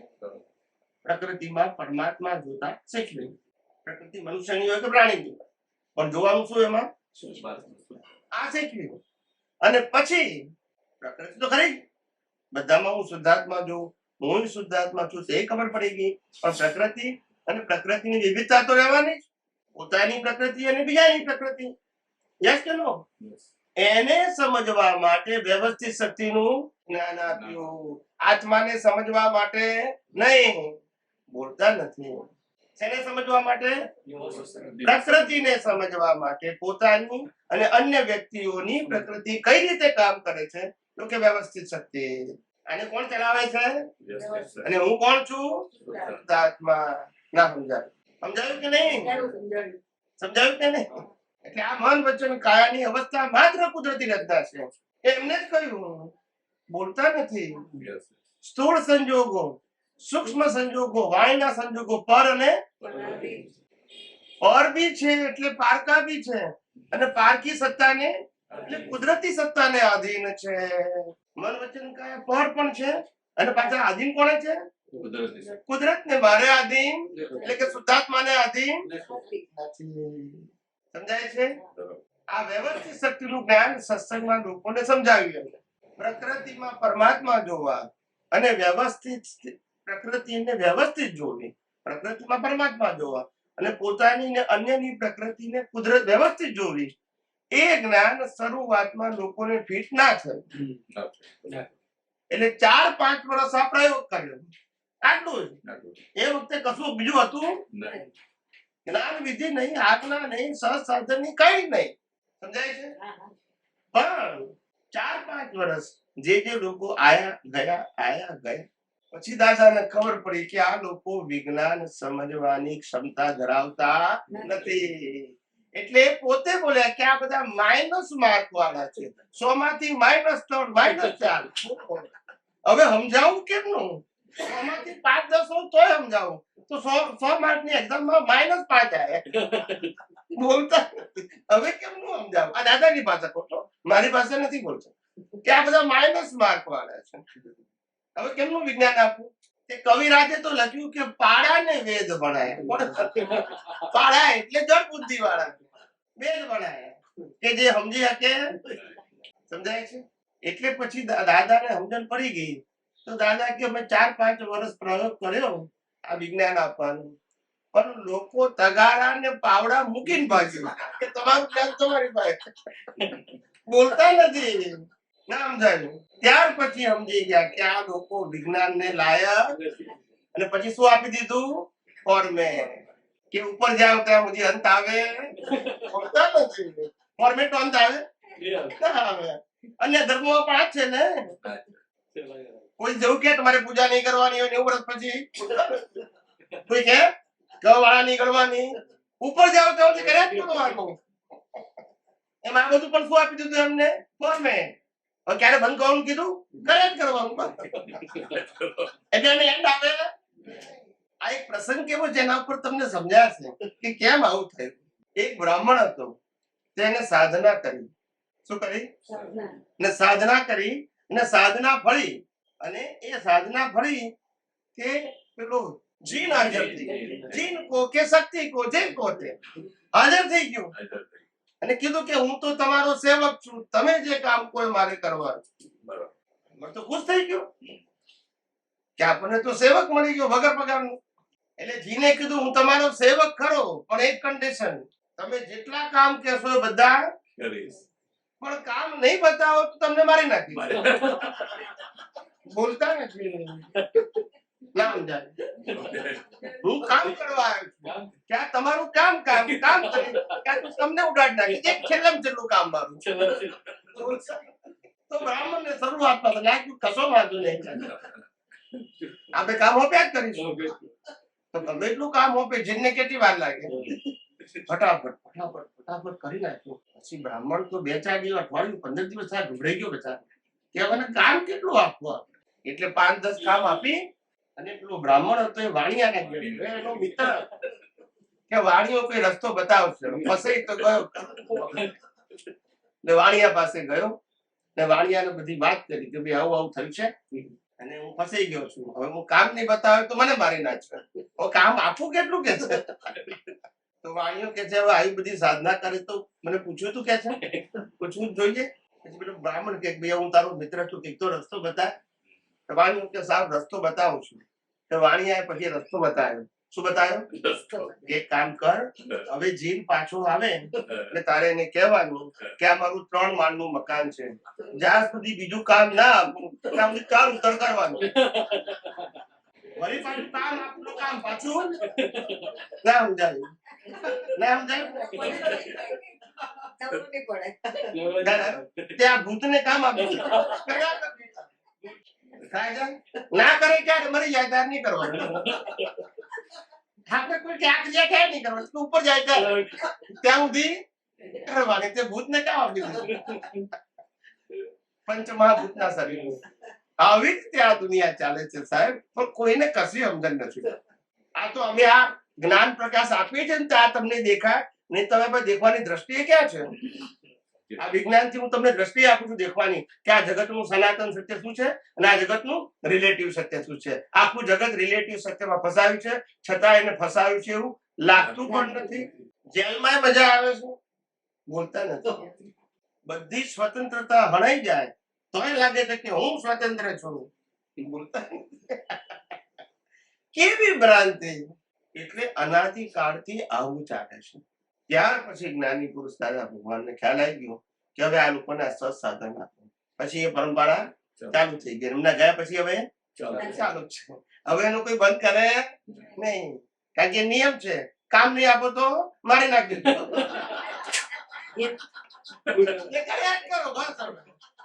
બીજું ફેરથી માગો જ નહીં કામ. કામ એન્ડ આવે તો દુનિયા આખી આમ ચાલે છે. દુનિયાના તમામ ધર્મો આમ ચાલે છે. અમને આ દર્શનમાં દેખાયું બધું, આંખોથી ના દેખાયા બધું, દર્શનમાં દેખાયું. એ તમને કહીએ છીએ ખ્યાલ આવે. ત્યાર પછી એમના ગયા પછી અમને ખબર પડી કે વિજ્ઞાન જુદું છે અને આ જુદું છે. એ અમને ખુલ્લું થયું. તે ખુલ્લું થયા પછી પણ અમારે સત્સંગમાં હું કહેતો હતો, આ બધું વિડીયો છે બધા જોજો. બરાબર. જાહેર સત્સંગમાં ઘણી બધી વિજ્ઞાનની વાતો કરીશ મેં, પણ મર્યાદા રાખવી પડે કે બધું બોલાય નહીં મારા, એ તો આ થઈ જાય. અમે એટલે જ કીધું છે જાહેર સત્સંગમાં 10,000 મહાત્માઓની વચ્ચે કે દાદા ભગવાનની જન્મ જયંતિ હોઈ શકે ખરી? દાદા ભગવાન જન્મ જીવન મૃત્યુ વાળા હતા? એમ પટેલ ની હોય, દાદા ભગવાન ની હોય? દાદા ભગવાન તો જ્ઞાન દર્શન ને ચાઇલ્ડ રૂપ હતા, એ તો અવિનાશી હતા, બોલતા નથી. પણ એક માયનો લાલ ના બોલે. સાચું જ્ઞાન લાવવું ક્યાંથી? અલ્લાહ કી કોઈ જેમ ખોટું જ ચાલે ને એને શીખવામાં સાચું, અને પાછું ચાલે પણ પરંપરા ચાલે, બોલતા નથી. તે અમે પહેલી વખત કીધું સાહેબ કે આ જ્ઞાની પુરુષની જન્મ જયંતિ હોઈ શકે, એમ પટેલની હોય, દાદા ભગવાનની હોય, તો એ કેટલાકને ખોટું લાગ્યું. સાચી વાત તો ખોટી લાગે જ, ખોટી સાચી લાગે. પણ હવે એ લોકો દાદા ભગવાન પછી કૌંસમાં લખે છે જ્ઞાની પુરુષ. એટલું ફેર પડ્યો આટલો.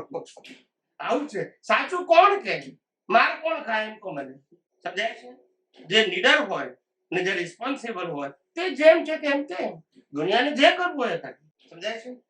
અને ત્યાર પછી કુદરત અમને મુક્ત કરવાના સંજોગો આપ્યા. અને પછી આજે વિજ્ઞાન સિવાય કોઈ વાત કરતા નથી. આ આખી કહાની કિસ્મત કી છે. આ રીતે આ પ્રોસેસ થઈ છે. કઈ રાતોરાત ચમત્કાર નથી થયો. ખ્યાલ આવ્યો? અને આજે બધા જ ને જ્ઞાની પુરુષની પરંપરા બધાને હવે વિજ્ઞાન શબ્દ બોલવો પડે છે. પહેલા અક્રમ વિજ્ઞાન હતો, હવે વિજ્ઞાન થઈ ગયું.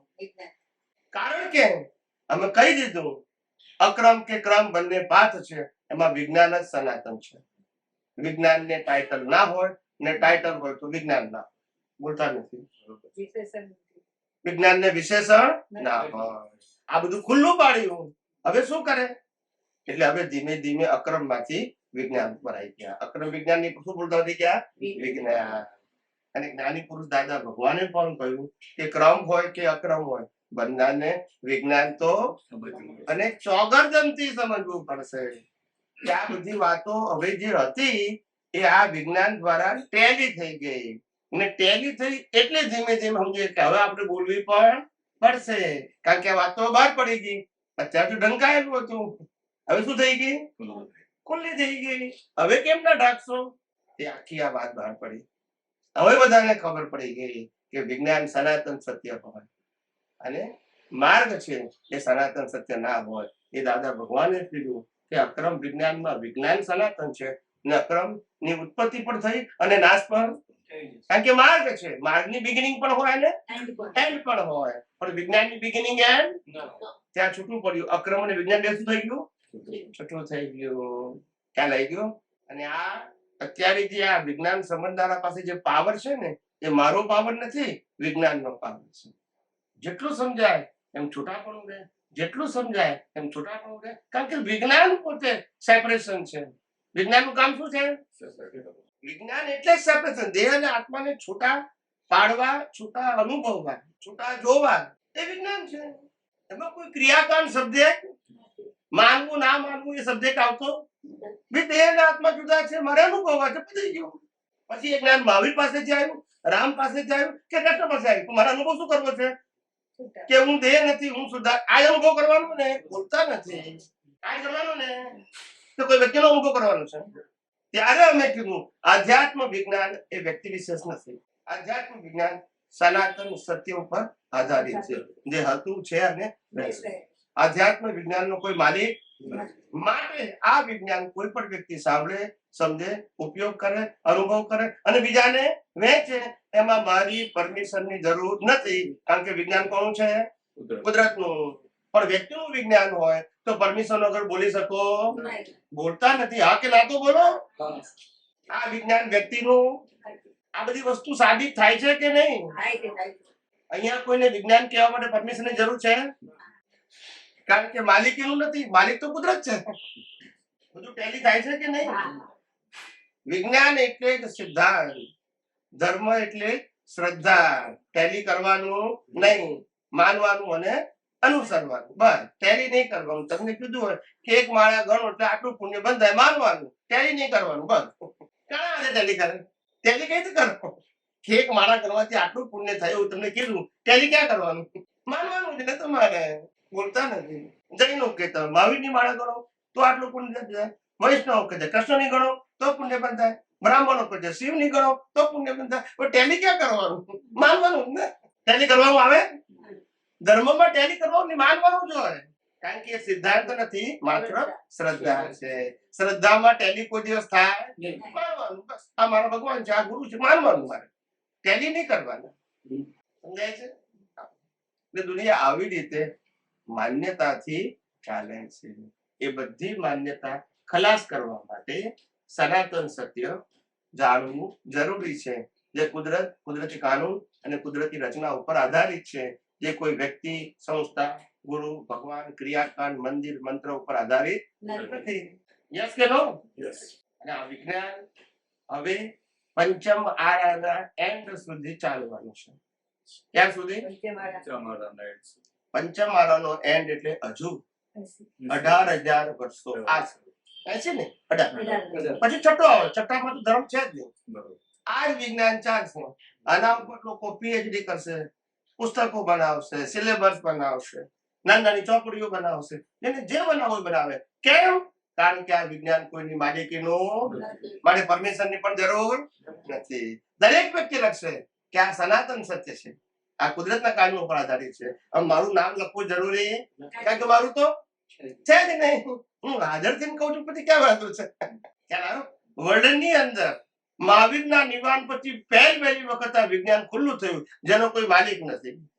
જેમ મહાવીર પણ માલિક નતા, એમ માલિક નથી. બાકી વચ્ચેની પરંપરામાં બધા ધર્મ ગુરુઓ જ્ઞાનના માલિક થઈ ગયા. અને એની પરમિશન વગર કશું બોલાય? બોલતા નથી. યસ કે નો? સાચી વાત તો સ્વીકાર કરવી જ પડશે. ને હું રેકોર્ડિંગમાં બોલું છું ને આ બધું ટીવીમાં આવે છે. બોલતા નથી કારણ કે હું જવાબદાર છું. જેને ખોટું બોલવું હોય ને એ ખાનગીમાં બોલે, રેકોર્ડિંગમાં ના બોલે. હું તો રેકોર્ડિંગમાં બોલું છું ને આ બધું ટીવીમાં આવશે. અને હું જે બોલું છું એના માટે જવાબ આપવા પણ તૈયાર છું. સમજાય છે? કારણ કે કુદરતનું વિજ્ઞાન છે મારું. મારે ખાલી જવાબ આપવાનો છે. મારું વિજ્ઞાન હોય તો મારે તમને કહેવું પડે આ કુદરતનું વિજ્ઞાન છે અને આ સિદ્ધાંત છે. તમે માનો કે ના માનો તો આ છે. અને આ વિજ્ઞાન બધાને માનવું જરૂરી. તમારે આ જગતની અંદર તમારું અજ્ઞાન કાઢવું હોય તો જ માનજો. અજ્ઞાન રાખવું હોય તો વિજ્ઞાનની જરૂર જે છે એ બરાબર છે. આ વિજ્ઞાન અજ્ઞાન કાઢવા માટે. અજ્ઞાન ક્યાં છે? તારી દ્રષ્ટિમાં છે, બહાર મન વચન કાયની ક્રિયામાં નથી. એ તારી દ્રષ્ટિમાં અજ્ઞાન કાઢવું હોય તો વિજ્ઞાનને અનુસરીએ, ના કાઢવું હોય તો ના અનુસર. અહીંયા ગુરુ શિષ્યનો પ્રશ્ન. એટલે આ બધી ક્લેરિટી એટલે અનાદિકાળથી આવું ચાલે. અને હવે આ વિગતવાર જયારે વાત કરીએ અને આ વાત જયારે પછી બધા લોકો પાસે જાય છે ત્યારે લોકોને સમજાય છે કે આવું હતું. કારણ કે લોકો દાદા ભગવાનને નથી જોયા અને પરંપરામાં જે કે હાજી આ કરવાની, તમારી પાસે કોઈ ઓપ્શન છે જ નહીં. છે સમજાય છે કે નહીં? ખ્યાલ આવે? આ તો વિજ્ઞાન નીકળ્યું એટલે આ ખુલ્લું થયું. બાકી વિજ્ઞાન ના નીકળ્યું તો એની એક પરંપરા, બીજો કોઈ ઓપ્શન પણ નહીં. સમજાય છે? હા, હવે તમે શું પૂછ્યું છે બોલો. અત્યારે આ જે પૂજા ને બધું કરીએ છીએ તો હવે કેમ કરવું? અમે પ્રાણ પ્રતિષ્ઠા કરેલા છે સિંહ સ્વામી બધું. તે વાંધો શું છે? હા, કુદરતી રચના અમે પૂજા કરવા જઈએ. કોકી પાસે કરાવવાની છે. ના ના, આપણે કરીએ તો વાંધો નહીં. મન વચન કાયાની અવસ્થા માત્ર કુદરતી રચના છે. પહેલા આપણે ક્રિયાને પુરુષાર્થ માનતા હતા, હવે શું જોવાનું? કુદરતી રચના. બસ ક્રિયામાં કોઈ ફેરફાર નહીં કરવાનો. એટલે આ જે કરું છે As it is. ખાલી ફેરફાર ક્યાં કરવાનો? દ્રષ્ટિમાં. પહેલા તમે જે ક્રિયાને પુરુષાર્થ માનતા હતા, હવે એ ક્રિયાને શું જોવાનું? કુદરતી. હવે સમજી ગયા? ક્રિયામાં કોઈ ફેરફાર નહીં કરવાનો. જે કરેક્શન કરવાનું છે ક્યાં કરવાનું છે? દ્રષ્ટિમાં. અને દ્રષ્ટિમાં બે વસ્તુ છે, જ્ઞાન અને દર્શન. જ્ઞાનમાં હું શુદ્ધાત્મા છું, દર્શનમાં બધું કુદરતી રચના પતી ગયું. કુદરતી રચના એ પણ સનાતન સત્ય ને શુદ્ધાત્મા એ પણ સનાતન સત્ય. બેમાંથી એક રિલેટિવ સત્ય નથી. આજ સમ્યક જ્ઞાન ને સમ્યક દર્શન અને આજ મિથ્યા જ્ઞાન મિથ્યા દર્શન કાઢવાનો રસ્તો. આમાં કોઈ ચમત્કાર આવતું, કોઈ ક્રિયાકાંડ આવતું, કોઈને માનવું ના માનવું આવતું પતી ગયું. બંધાયો છે સ્વયં અજ્ઞાનથી અને છૂટે છે પણ સ્વયં અજ્ઞાન કાઢવાથી. માર્ગદર્શક ગમે તે હોઈ શકે. અજ્ઞાન ને જ્ઞાન મેં માન્યું હતું, અજ્ઞાન ને અજ્ઞાન મારે માનવું પડશે તો જશે. મગનભાઈ છગનભાઈ મારું અજ્ઞાન નહીં કાઢી શકે, અજ્ઞાન કાઢવાનો રસ્તો બતાવી શકશે, પણ કાઢવું કોણ પડશે? મારું અજ્ઞાન કોઈ ના કાઢી શકે.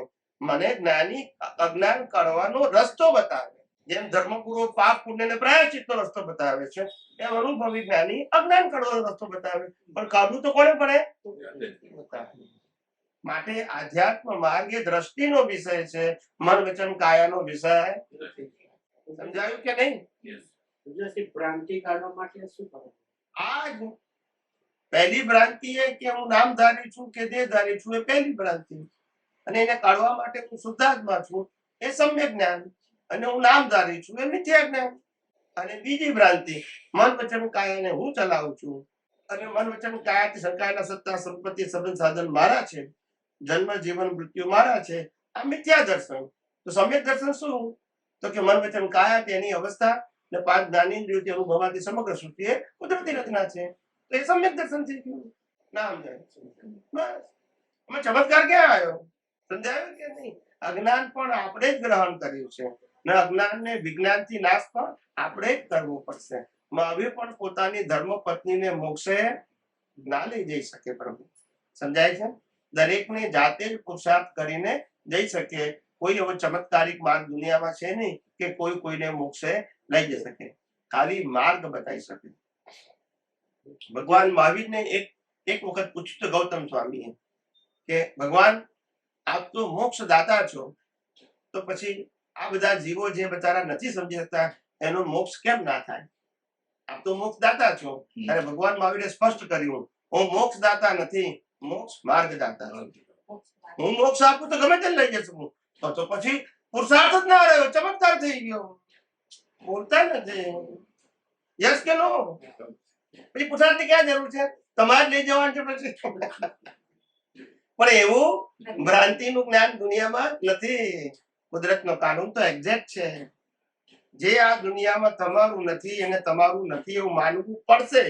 જ્યાં સુધી તમારું નથી એને તમારું માનશો ત્યાં સુધી ભટકવું પણ પડશે. ના સમજાય?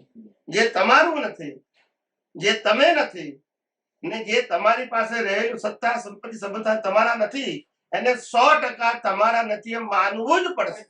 જ્યાં સુધી નહીં માનો 100% ત્યાં સુધી જે કઈ રાગ દ્વેષ થશે એના હિસાબે જન્મ મરણ લેવા પડશે. બીજો કોઈ ઓપ્શન કુદરતના કાનૂનમાં નથી. સમજી ગયા? બસ તમે આત્મા છો, આત્મામાં રહો, કુદરતને વાંધો નથી, પણ તમારું જે નથી ને તમારું માનશો ત્યાં સુધી માર ખાવાનો છે બસ. પછી રામ હોય, કૃષ્ણ હોય કે મહાવીર. અજ્ઞાન છે તો માર ખાવાનું, અવસ્થા છે તો માર નહીં ખાવાનું. અજ્ઞાન છે ત્યાં મન વચન કાય અને તેની અવસ્થા છે એ વાંધો નથી, પણ મન વચન કાય અને તેની અવસ્થામાં મારું માનશું, મેં કર્યું માનશું, મેં ભોગ્યું માનશું. ખ્યાલ આવ્યો? મેં કર્યું માનશું તો પછી માર ખાવો પડશે. શરીર પણ તમારું નથી, શરીરને ચલાવનાર પણ તમે નથી, શરીર ભોગવે છે ને ભોગવનાર પણ તમે નથી, ને શરીર પર સંકળાયેલા સત્તા સંબંધના માલિક પણ નથી. આ અજ્ઞાન તમારે કાઢવાનું છે. સંજોગો બદલવાના, સમજી ગયા? સમજી ગયા?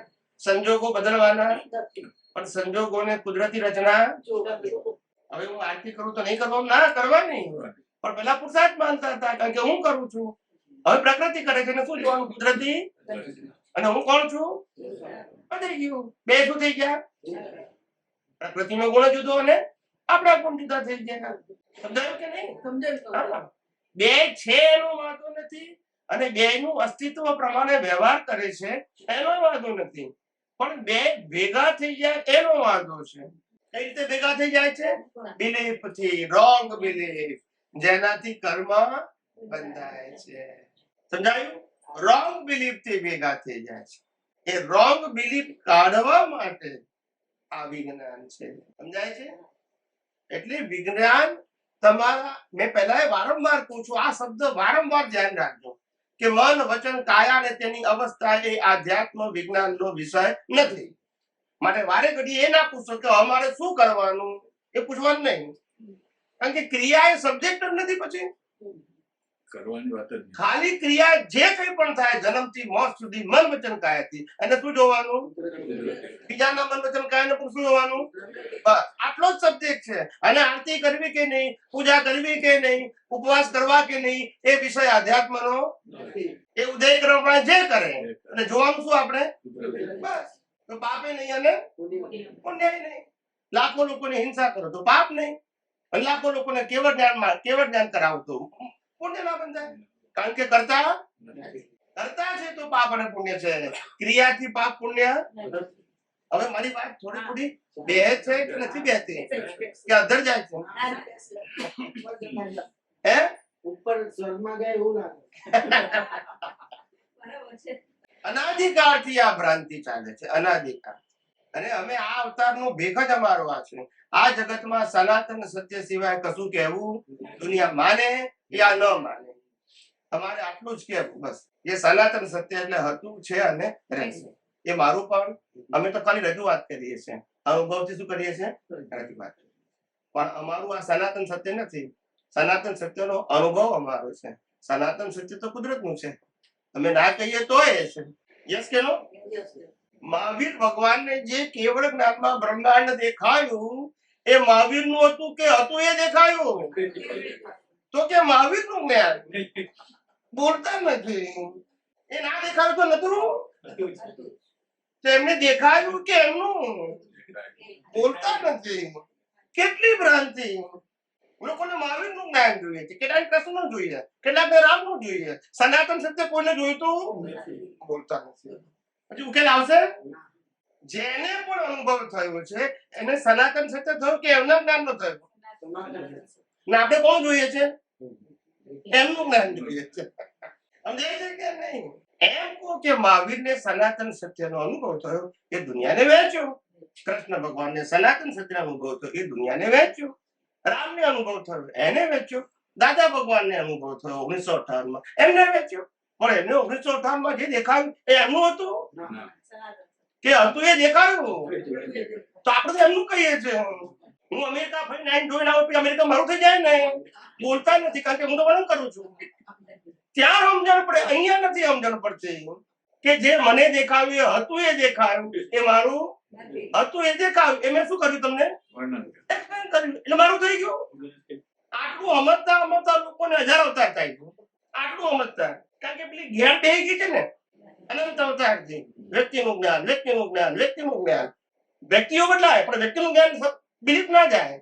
કોક વાર રામનું જ્ઞાન, કોક વાર કૃષ્ણનું જ્ઞાન, કોક વાર મહાવીરનું, કોક વાર શિવનું, કોક વાર સ્વામિનારાયણનું, કોક વાર શ્રીમદ રાજચંદ્રનું, દાદા ભગવાનનું. વ્યક્તિનું જ્ઞાનની જ બિલીફ પાકી થઈ ગઈ છે અનંત અવતારથી. એ કરતા કરતા મારે દમ નીકળી જાય.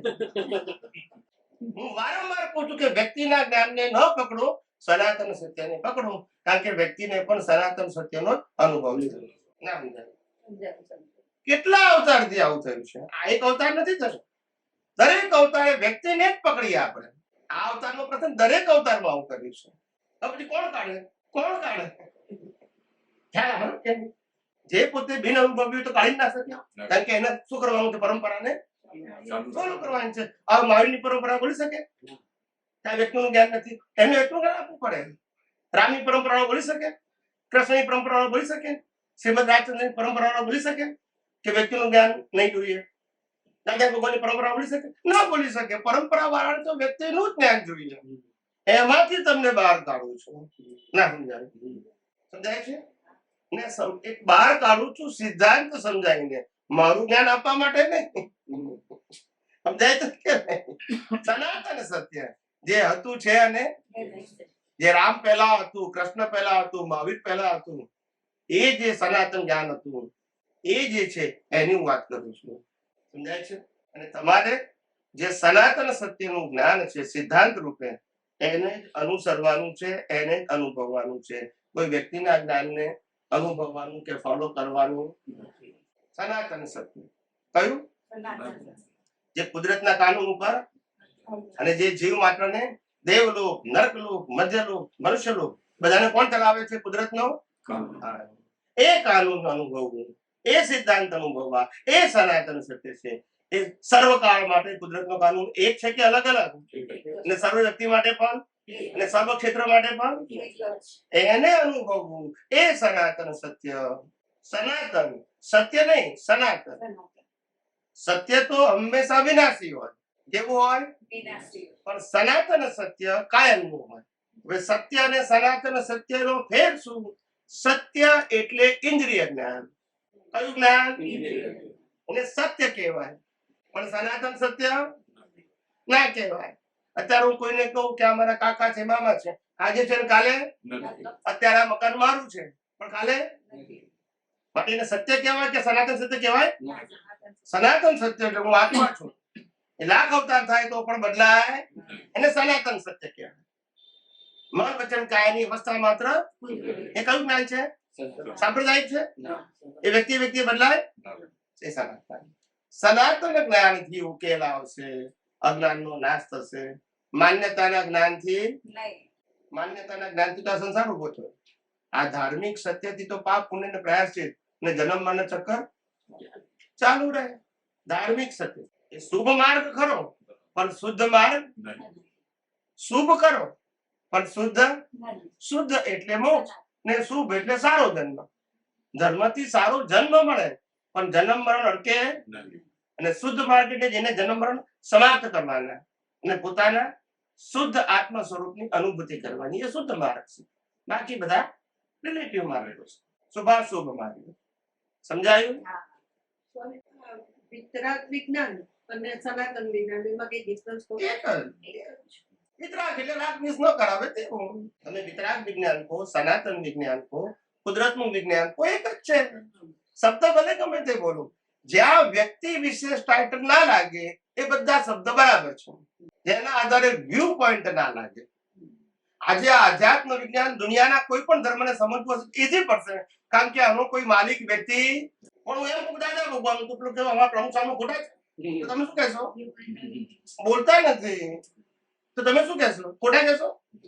પેલું કે અમારા મોરારી બાપુ ખોટા છે, પેલા કે જૈનના આચાર્ય ખોટા છે, તો કે અમારા ગીતાના આચાર્ય ખોટા છે, તો તમે શું કહેશો? પણ તમે કુદરતના કાનૂનની વાત કરો તો શું કહેશે? એ બીજો કાનૂન લાવશે? લાવી શકશે? વિચાર કરો.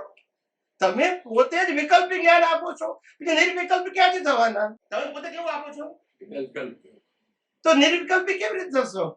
સમજાય છે?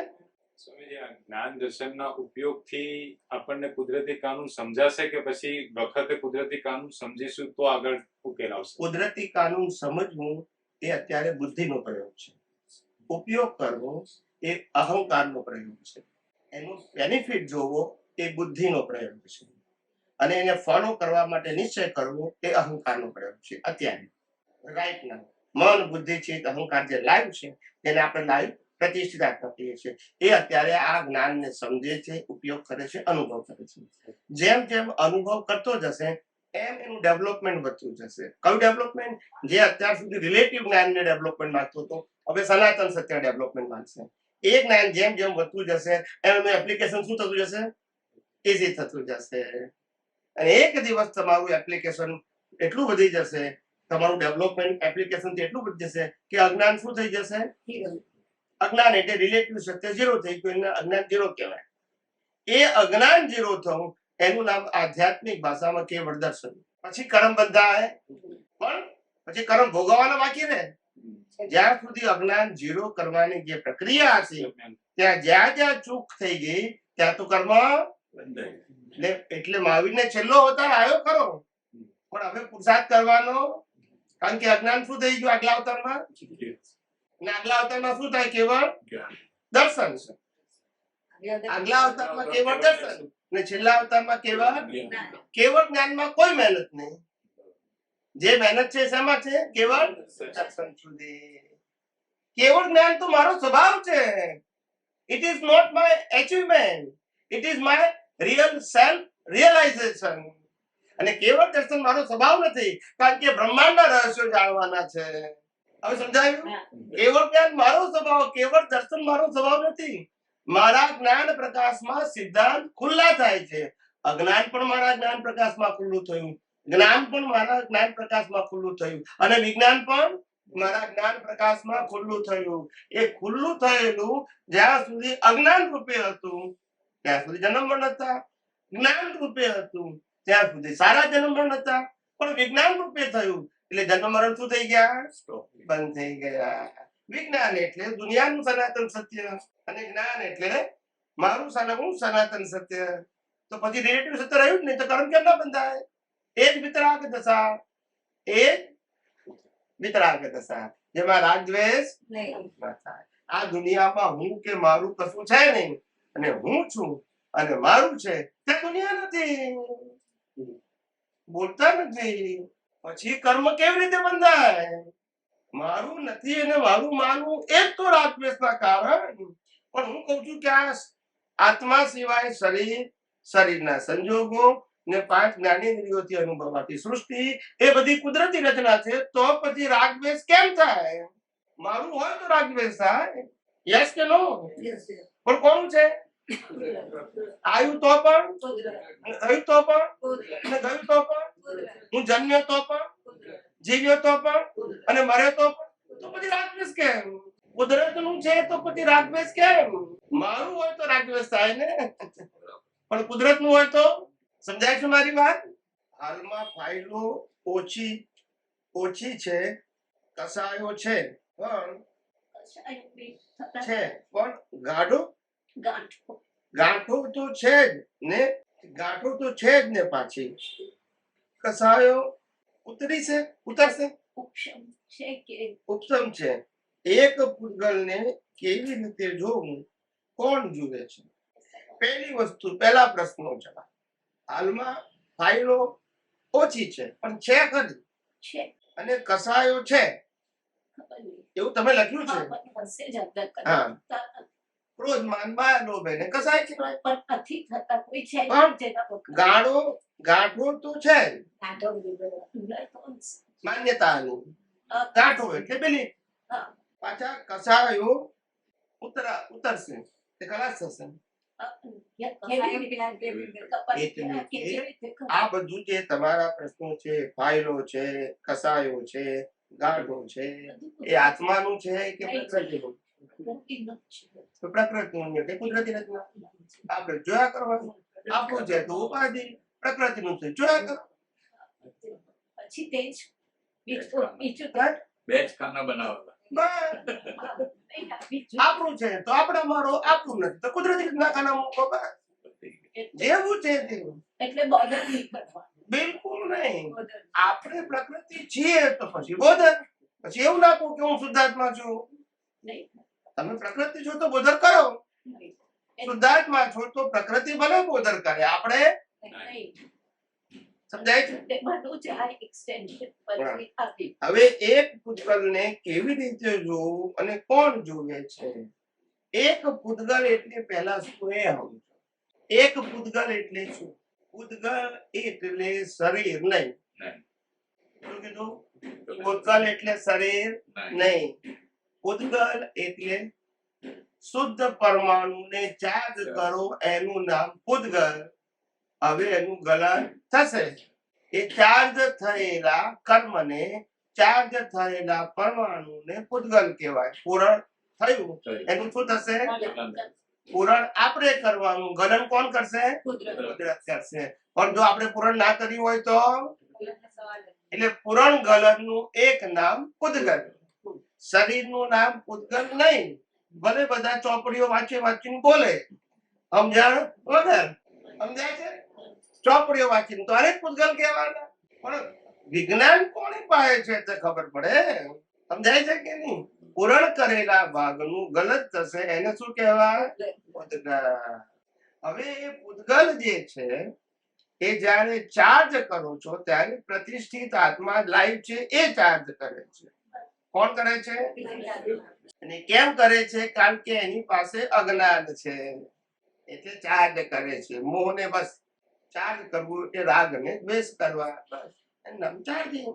હવે જ્યારે ઉકલે છે કુદરત એ પૂરણ કરેલું ગલન કરે છે ત્યારે એ ગલન થયેલા સંજોગોને ડિસ્ચાર્જ કહેવાય ને ડિસ્ચાર્જ સંજોગોને કુદરતી રચના કહેવાય. પણ એ કુદરતી રચના ન માનીને મેં કર્યું માનવું, તે કર્યું માનવું, તેઓએ કર્યું માનવું, પાછું અજ્ઞાન, પાછું નવું પૂરણ થશે. સમજી ગયા? એટલે એક પૂતગલ નો મતલબ એક કર્મ ચાર્જ થયું તે ખ્યાલ આવ્યો. અને બધા જ પૂતગલના સ્વભાવ એક સરખા છે. શું કીધું મેં? બધા પૂતગલના સ્વભાવ એક જ સરખા છે. પૂતગલ એટલે શું? ફેરથી બોલો. નહીં, પૂરણ થયું તું તે કુદરત ગલન કરે તો બધા જ પૂતગલ જે પૂરણ થયા એનું ગલન કુદરત કરે. એ સ્વભાવ એક કે જુદો જુદો? એટલે પૂતગલ નો સ્વભાવ કેવો છે? બધા પૂતગલ નો. અને મહાવીર એક જ પૂતગલ ને જોતા હતા. એટલે કે બધા પૂતગલો એક જ સ્વભાવના છે. પૂરણ થયેલું ગલન કરે છે, પૂરણ થયેલું ગલન કરે છે, પૂરણ થયેલું ગલન કરે છે. મારે ગલનના ડિટેલિંગમાં જવું નથી, બોલતા નથી. કારણ કે અત્યારે ગલન છે શું છે? કુદરતી. હવે આ ચોરી કરે છે, જૂઠું બોલે છે, મારામારી કરે છે, શું કામ જોઉં? હું જોઉં કુદરતી. તો પછી મને શું વાંધો છે? આની સાથે કોઈ રાગ કરે કે આ કોઈની સાથે રાગ કરે, બંને કુદરતી. તો પછી એ વિતરાય. આપણે પાછળ રિએક્ટ કરીએ ડિસ્ચાર્જ પર. એ ડિસ્ચાર્જ. આપણે રિએક્ટ કરીએ એ ડિસ્ચાર્જ. એટલે આપણે પાછું ગલત કરતા ના, કુદરતી. આ રિએક્ટ કરે એ આપણે રિએક્ટ નથી કરતા. આ રિએક્ટ કરે તે કુદરતી રચના અને આને સામે વાળું રિએક્ટ કરે તે પ્રકૃતિ માત્ર કુદરતી રચના. રિએક્ટ કરે તોય કુદરતી રચના, ના કરે તોય આપણી કે સામે બધાય. એટલે રિએક્ટ કર્યા પછી બી કુદરતી રચના જ જોઈ લેવી. કારણ કે રિએક્ટ કરવાની પાવર લાયક ક્યાંથી? મશીન પાસે રિએક્ટ કરવાનો પાવર જ નથી. એ તો હિસાબમાં હોય તો જ નીકળે. અહીંયા બેઠેલા બધાને ખબર છે ઘેરથી નક્કી કરીને આપ્યો પેલાને જઈને ખકડાઈશ અને ત્યાં જઈને બોબડી બંધ. બોલતા નથી. અને ઘેરથી નક્કી કરીને મોકલ્યો કે આ માણસ વાયડો છે, પણ આપણે પ્રસંગ છે એટલે એના ઘેર જવાનું છે, પણ કશું બોલવાનું નહીં. પણ ત્યાં આગળ મૌન રહેવાય જ નહીં, નીકળી જાય અને કલાક લેક્ચર ચાલે. કારણ કે કુદરતી આપણા સમજાય છે? મન વચન કાયની અવસ્થા માત્ર જેનો કોઈ બાપોય રચના નથી અને તે વ્યવસ્થિત છે. પછી વ્યવસ્થિતમાં કોણ જવાબદાર? કોઈ નહીં. ના સમજાય તો જવાબદાર. ક્રિયા જવાબદાર નથી. નથી સમજણ પડતી એ જવાબદારી છે. મેં કર્યું, તે કર્યું, તેઓએ કર્યું એ જવાબદારી છે. ક્રિયા એ તમારી જવાબદારી નથી. પણ ક્રિયા પાછળ રહેલી દ્રષ્ટિ છે એના આધારે તમારી જવાબદારી નક્કી થાય છે. જો દ્રષ્ટિમાં ભળી જશો તો જવાબદાર છો, ને દ્રષ્ટિથી કુદરતી રચના જોયું તો જવાબદાર નથી. શરીરમાં આત્મા છે તો શરીરથી જુદો કેવી રીતે એ સમજાવો. હા, શરીરમાં આત્મા છે તો શરીરથી જુદો કઈ રીતે છે? પંખામાં ઇલેક્ટ્રિક છે તો ઇલેક્ટ્રિક જુદું કઈ રીતે છે? એ પ્રશ્ન છે. બોલતા નથી. દેખાય છે? આ પંખ કાઢી નાખી તો ઇલેક્ટ્રિક દેખાય? ના. કેમ? ઇલેક્ટ્રિક વગર તો ચાલે નહીં. તો હું પંખાને નીચે ઉતારી નાખું વાયર છોડો કરીને અને ઇલેક્ટ્રિક ખોલું તો હવે ઇલેક્ટ્રિક દેખાતું નથી કોઈ જગ્યાએ છે ક્યાંથી? એ પાવર છે. Power is always non physical but એનું રોલ દેખાય. આત્મા ઇઝ ઓલવેઝ નોન ફિઝિકલ પણ એનું એક્ઝિસ્ટન્સ દેખાય. એ પાવર. એ ના હોય તો જ્ઞાન દર્શન હોય જ નહીં. જળમાં તો જ્ઞાન છે જ નહીં. એનું એક્ઝિસ્ટન્સ શું? એનું જ્ઞાન દર્શન. પછી ભલે મિથ્યા હોય કે સમ્યક હોય પણ આત્મા ના હોય તો મિથ્યા સમ્યક પણ મરદાને હોય, અજ્ઞાન હોય ના હોય. આત્મા છે એટલે અજ્ઞાન છે, જ્ઞાન છે, વિજ્ઞાન છે. આત્મા નથી તો આ શરીરને કશું નથી. એટલે એના પાવર થી એનું અસ્તિત્વ ખબર પડે. આમ ચીરીએ તો દેખાય. આ ડોક્ટર ને પૂછજો કે અંદર દેખાય છે આત્મા? તો ના દેખાય. એવો આત્મા. આત્માની અંદર 5 ગુણો નથી.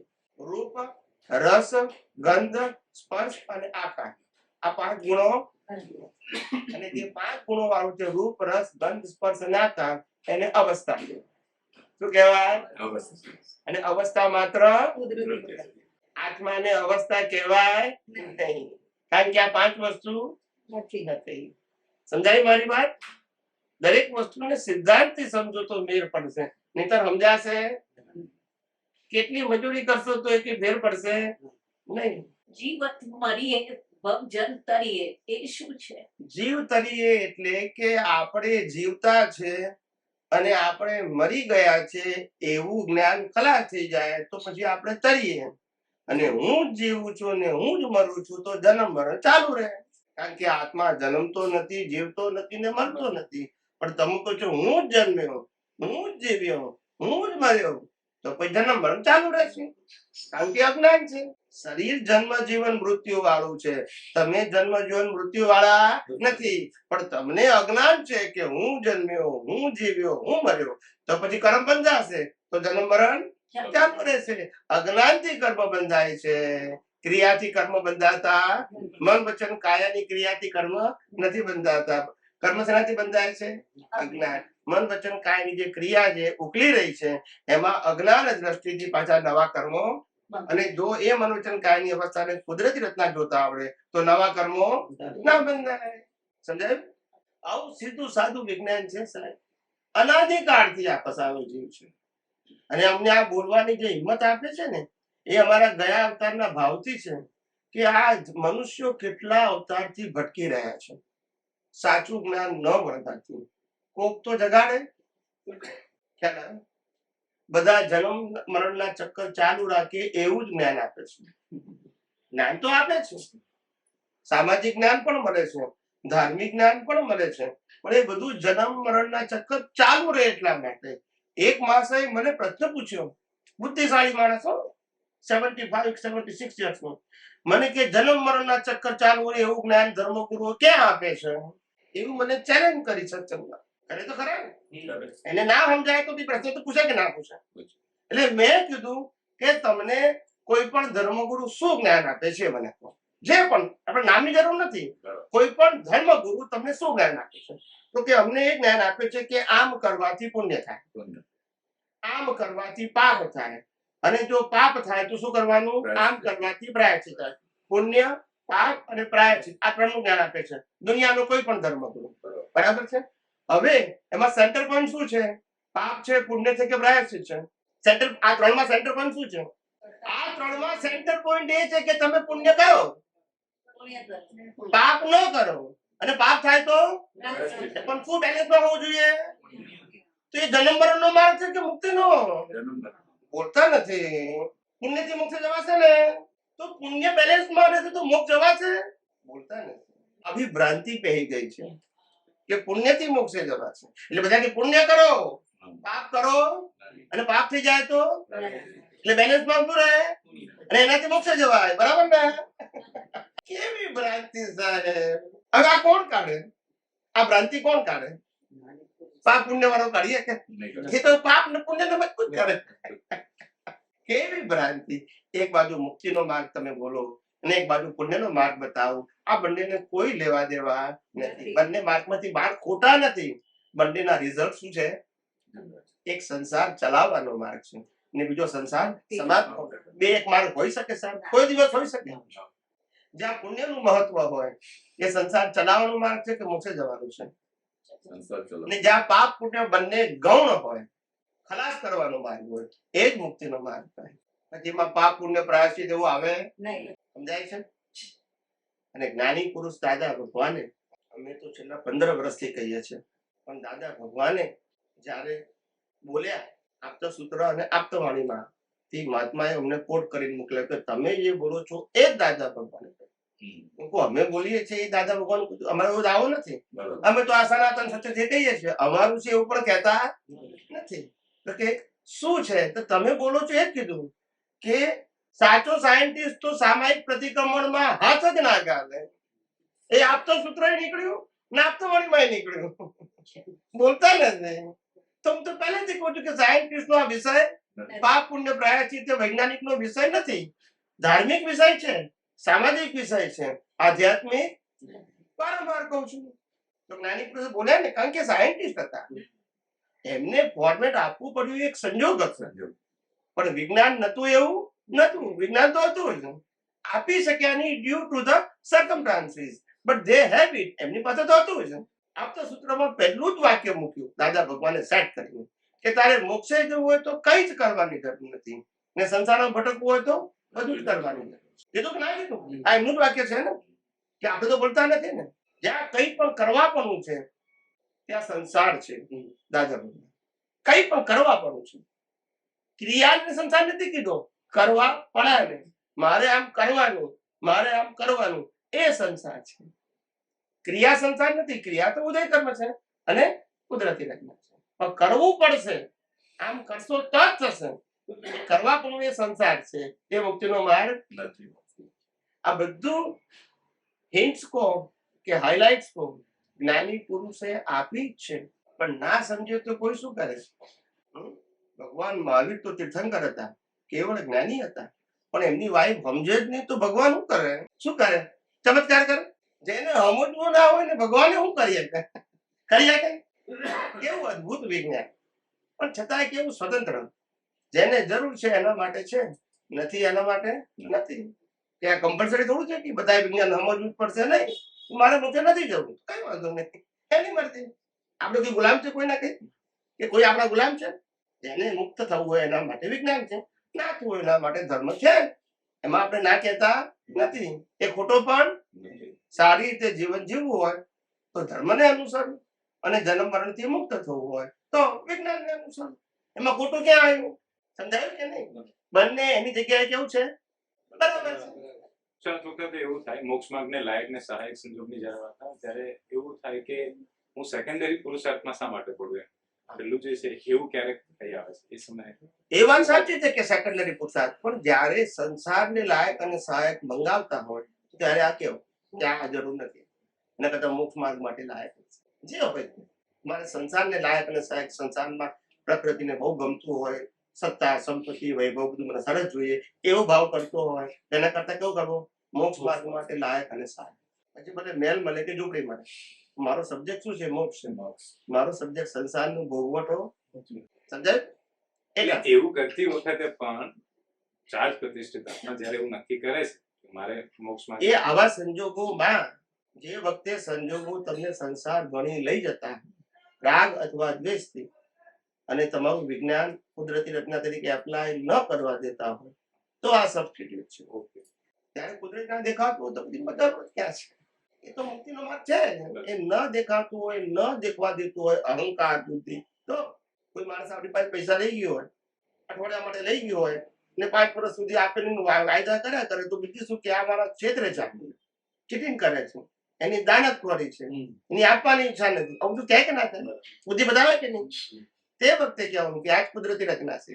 છતાંય બુદ્ધિ ના માને તો કહેવાનું કે હે પરમાત્મા, ખરેખર તો કુદરતી રચના છે, પણ મારી બુદ્ધિ મને સ્વીકાર દેતી નથી, પણ માટે મને મોક્ષ માર્ગ માટે લાયક અને સહાયક જ સંજોગ આપજો. આવી બુદ્ધિ પણ મારે જોઈતી. જે કુદરતી રચના ન સમજ્યા છે એ બુદ્ધિને શું કરવાની? પણ હવે લાયા છે તો ઉપયોગ થવાનો જ છે, નીકળવાની છે, મીટેલી છે નહીં ઉકલે. પણ હવે જોઈતી એનો પાવર તો હોય ને. આપણે રાગથી મીટેલી હોય તો ઉકલે નહીં. તો ઉકલે કારણ પાવર તો હોય ને. પછી જેવા ભાવે ને ભારે ફેંકેલું તેવું જ આવે લેણું યા દે. એટલા જ પૂરતી આવે. એટલે પૂરતી આવે છે તે કુદરતી રચના છે, પણ કુદરતી રચના જોવા દેતું નથી ને, માટે જો જોવા દે તો પછી જરૂર નથી.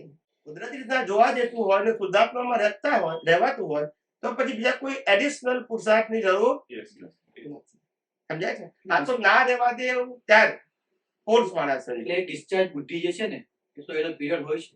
હા, પણ ડિસ્ચાર્જનો મતલબ જ ટાઈમ ઝોન હોય. પણ ત્યાં સુધી આપણને હેરાન કરવા દેતા, કુદરતી રીતના ન જોવા દેતા હોય, સામેની ભૂલ બતાવતી, સામેવાળી ભૂલ સામેને કરતા બતાવતી, તો પછી આપણું એ જ્ઞાન ખરડાય, દર્શન ખરડાય છે. એ ના ખરડાય માટે શું કેવું આપણે કે પરમાત્મા, ખરેખર તો કુદરતી રચના છે જ, પણ મારી બુદ્ધિ મને જોવા દેતું નથી, માટે એ પરમાત્મા મને આવી બુદ્ધિ ના જોઈએ, મારે તો મોક્ષ માર્ગ માટે લાયક અને સહાયક જોઈએ છે. આ બુદ્ધિ જે મહત્વ આપે છે એ મારો વિષય નથી, એ છૂટા પડવા માટે પાવર તો બતાવવાનું જ છે. આ તો ઠીક છે 2-5 દિવસ, ઘણી બધું 6 મહિના, વર્ષ 4-5 વર્ષ ચાલે, તો આપણું તો દર્શન આખું ડિસ્ટર્બ થઈ જાય ને. સામે વાળા કરતા જ એટલે તમારું દર્શન ડિસ્ટર્બ થઈ ગયું. તમારું દર્શન મજબૂત ત્યારે થાય કુદરતી રચના દેખાય તો. એ નીચે ઉતરી ગયા તો પછી પાટો પર લઈ ગયો, પછી તમે જવાબદાર છો. સમજાય છે? આપણે એક શબ્દ યુઝ છે, સત્તામાં પડેલું અજ્ઞાન. એ આપણે જે ઇન્ડિવિજ્યુઅલ આવે એનાથી અલગ અલગ કઈ હોય છે અજ્ઞાન ને કોઈ બે એ કર્યા કે પછી એટલે સ્ટોકમાં પડેલું એ અને ઇન્ડિવિજ્યુઅલ કર્મ મારું જયારે ડિસ્ચાર્જ થઈ રહ્યું છે એ સમય બેમાં, એટલે સત્તામાં રહેલું અજ્ઞાન મારે ટૂંકમાં સમજવું છે આપણે એને વિશે. સત્તામાં રહેલું અજ્ઞાન એટલે મિથ્યા જ્ઞાન, મિથ્યા દર્શન ને મોહની, અને ઉકલતું અજ્ઞાન બે જુદા છે. હા, એ સમજ. ઉકલતું અજ્ઞાન એ ડિસ્ચાર્જ કહેવાય, ડાયરેક્ટ અવસ્થામાં. ને સત્તામાં રહેલું છે, મલ્ટીપલ થયેલું છે, એ સ્ટોક છે. સ્ટોક ખ્યાલ આવ્યો? જી. અનંત અવતારની બિલીફ નો સ્ટોક, એ ગાઢ ગતિવાળા છે. એને અજ્ઞાનની કેપિટલ કહેવાય. શેની કેપિટલ? અજ્ઞાનની કેપિટલ. જેનાથી જન્મ મરણ કર્મના કર્મ બંધાયા જ કરે એવી કેપિટલ. એ કેપિટલ કન્ઝ્યુમ ના થાય, પણ એનાથી જે કર્મ બંધાય એ કર્મ પાછા ઉકલે છે, પણ કેપિટલ તો એ નહીં જ રહે જ્યાં સુધી તમે એને ઇરેઝ કરો નહીં ત્યાં સુધી. એ કર્મ બાંધવાનું permanent long life raw material, long life raw material. એ રો મટીરિયલ જે છે એને સમ્યક જ્ઞાન, સમ્યક દર્શનથી ઇરેઝ કરવું. ઉદય કર્મ ને કુદરતી રચના જોવા આ એક સબ્જેક્ટ છે, ને સત્તામાં રહેલા અજ્ઞાનને ઇરેઝ કરવું એ બીજો સબ્જેક્ટ છે. કારણ કે સત્તામાં રહેલું અજ્ઞાન ગાઢ અવગાઢ બિલીફ રૂપે છે, અને ઉદય કર્મમાં બિલીફ છે ખાલી ટ્રાન્ઝેક્શન પૂરતી છે. એ બધા ઇન્ડિવિડ્યુઅલ ટ્રાન્ઝેક્શન છે. સમજાય છે? અને પેલી કેપિટલ છે, એ કેપિટલ થી જન્મ મરણ બંધાયા જ કરવું. સમજાય છે? એટલે જ્ઞાની કે છે કે નાની નાની બાબતોમાં પણ કુદરતી રચના જોવાની અને શુદ્ધાત્મા પદમાં રહેવાની પ્રેક્ટિસ કરો. પાણીના ગ્લાસ પીતા હોય તો પાણીનો ગ્લાસ અને પીનારો એ કુદરતી રચના છે, હું એનાથી મુક્ત એવો. આ જ્ઞાનની પ્રેક્ટિસ એટલા માટે કરું કે એનું ઇરેઝ કરવાનું. આ પ્રેક્ટિસ થતી જ નથી. એવું નહીં કે સંજોગ આવે ત્યારે કુદરત નથી. અજ્ઞાન તો અંદર ભારે ભાર પડ્યું છે. સ્વામીજી, પણ સત્તામાં રહેલું અજ્ઞાન ને જ્ઞાની પુરુષના જ્ઞાનથી દૂર નથી થતું. આ જ્ઞાન ને જ્ઞાનનો ઉપયોગ છે ને. જ્ઞાન એટલે ચમત્કાર થોડું છે કે એટલે કન્ટેન્ટ હવે સમજીએ ગયા. જ્ઞાની પુરુષનું જ્ઞાન ખરું, પણ એના ઉપયોગ છે. દાદા ભગવાન જ્ઞાન આપ્યું કે હું શુદ્ધાત્મા છું, નિશ્ચય નથી કેવળ શુદ્ધાત્મા છું. પ્રકૃતિનો એક પણ ગુણ મારામાં નથી, મારો એક પણ ગુણ પ્રકૃતિમાં નથી. ગુણે કરી બંને સર્વતા ભિન્ન છીએ. સામીપ્ય ભાવને લઈને ભ્રાંતિ ઉત્પન્ન થાય છે, જે જ્ઞાની પુરુષના વિજ્ઞાનથી નાશ થાય છે. પણ ક્યારે ઉપયોગ કરીએ તો, ના કરીએ તો. રિઝર્વ બેંકની નોટ થી તમે પરચેસ કરી શકો, બરાબર, correct? It's a law of government. પણ 100 રૂપિયાની નોટ ખિસ્સામાં છે, બપોરે 2 વાગ્યા છે, ભૂખ લાગી છે, અને સામે દુકાનવાળા પાસે નાસ્તો પડ્યો છે, પણ પૈસા કાઢો જ નહીં તો બોલતા નથી. એમાં નોટ શું કરે ગવર્મેન્ટ શું કરે? હું 3 દિવસથી ભૂખ્યો છું. કેમ? તો કે કોઈ ખાવા નથી આપતું. તો કે આપણે પૈસા આપે તો પૈસા તો છે પણ કાઢું નહીં કે છે. તો પછી કેમ ખાવા મળે? એટલે જ્ઞાન છે પણ ઉપયોગ ના કરો તો કઈ નહીં. ઉપયોગ કરો તો અનુભવ થશે, ઉપયોગ ના કરો તો. એટલે જ્ઞાન હોવું એ તમારું જ્ઞાન હોવું તમારી પાસે અને જ્ઞાનનો ઉપયોગ કરવો એ બંને વચ્ચે આસમાન જમીનનું છે. જ્ઞાન હોવું એટલે તમને પ્રાપ્ત થયું, એ તમારું પુણ્ય છે. પુણ્ય કર્મ થી તમને પ્રાપ્ત થયું. પણ ઉપયોગ કરવો એ પુરુષાર્થ છે, એ પુણ્ય કર્મ નથી. અને ઉપયોગ કરશો તો જ અનુભવ થશે હોવાથી. નહીં. ડ્રાઇવિંગ લાયસન્સ હોય એટલે કાર આવડે છે એવું જરૂરી નથી. બરોબર. ચલાવો તો જ આવડતી કહેવાય. લાયસન્સ ના હોય તો પણ ચલાવતા આવડે છે તો કશો વાંધો. લાયસન્સ એક કન્ડિશન છે. પણ લાયસન્સ હોય, મારી પાસે 15 વર્ષથી છે પણ ચલાવતો જ નથી અને આવડતી એ રિન્યુ કરાયા કરું છું. જ્ઞાન બી છે, અજ્ઞાન બી છે, ઉપયોગ કરતા બી છે, કરવું બી છે, પણ તરત નથી થતું. તારો પ્રેક્ટિસ નો ભાવ છે. પ્રેક્ટિસ પછીથી રિયલાઇઝ થાય. બધી પ્રેક્ટિસ થશે પછી સહજ થઈ જશે. એ રીતે મેપનો ઉપયોગ કરવાનો નાના સંજોગોમાં. પાણી પીતા હોય પાણી તોય કુદરત વિચાર આવે, તોય કુદરતના જો વાણી બોલો, તોય કુદરતી રીતના વર્તન કરો, તોય કુદરતના ઘરમાં શાંતિથી બેઠા છો, ટીવી જુઓ છો, તોય કુદરતી રીતના જુઓ, ફોન કરો છો, તોય કુદરતી રીતના જુઓ. પણ જે ફોન કરે છે, બોલે છે, સાંભળે છે, કુદરતી રીતના જોવામાં શું વાંધો છે? એમાં કઈ મહેનત છે? અને હું શુદ્ધાત્મા છું. આ જે કુદરતી રીતનામાં જે ફોન સાંભળે છે, કરે છે, વાત કરે છે, હું એ પ્રેક્ટિસ તો કરું. પ્રેક્ટિસ ની છે. એટલે તે પ્રેક્ટિસ ખાલી દ્રષ્ટિથી કરવાની છે. બોલવાનું નથી. કુદરતી રચના જોવાનું છે, બોલવાનું નથી. પ્રેક્ટિસ થી જ પરફેક્ટ થવાશે, વગર પ્રેક્ટિસ નહીં થવા. કોઈ ચમત્કાર નહીં. તમારે જાતે રિલેટિવ સત્ય અને સનાતન સત્ય દ્રષ્ટિથી છૂટું પાર કરવું પડશે. એ જ તમારો પ્રયોગ છે અને એ તમારી અનુભૂતિ છે. પ્રયોગ નહીં કરો તો અનુભૂતિ નહીં થાય, ભલે જ્ઞાન હશે તો.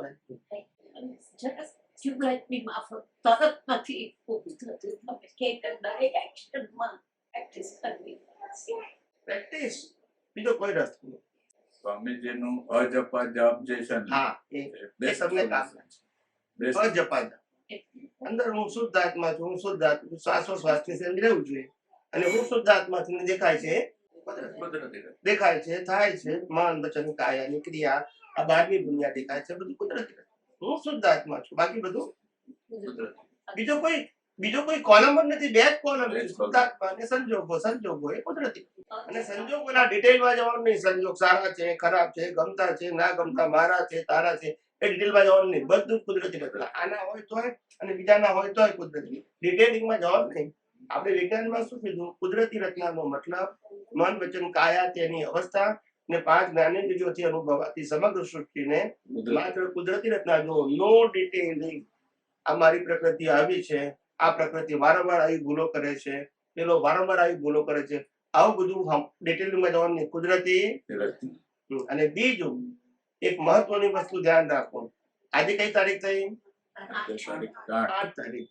8 તારીખ થઈ આજે. 8 ઓક્ટોબર 2023.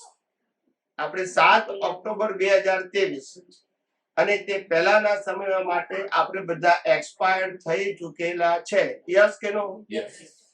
તો જે એક્સપાયર થઈ ગયા છે સમય પાછો આવવાનો. તો યાદ કરીને શું મતલબ? યાદ શેના માટે કરવાનું? સમજાય કે નહીં? એટલે હંમેશા ભૂતકાળમાં ભૂલી જવાનું. ભવિષ્યકાળ આવે ત્યારે તો છે. આજનો શ્વાસ આજના માટે છે કે આવતીકાલ કે ગઈકાલ માટે છે? એટલા માટે તો પછી આજે શું થાય છે એને જોયા કરો ને. ગઈકાલે શું થઈ ગયું, આવતીકાલે શું થશે, એને અત્યારે શું છે એ આવે ત્યારે તો શ્વાસ એના માટે છે. અને ગઈકાલ થઈ ગયું એના માટે શ્વાસ નતો. તો પછી આજે શેના માટે યાદ કરો છો? વર્તમાનમાં વર્તે સદા શું? જ્ઞાની વર્તમાનમાં. પ્રેઝન્ટ કે વર્તમાન એટલે પ્રેઝન્ટ. આખો દિવસ કરું પાછું કરતા પડું થાય. આખો દિવસ કરું. આ જોયા જ કરવાનું. વિજ્ઞાન જોયા જ કરવાનું. એકલા જ એકલા જ છે, બીજું કાંઈ ભલે કરવાનું ને, બધા એકલા જ છે, કોઈ એકલા છે જ નહીં. કોઈ બધા હિસાબથી એકલા બેકલા લાગે છે, બાકી છે તો એકલા.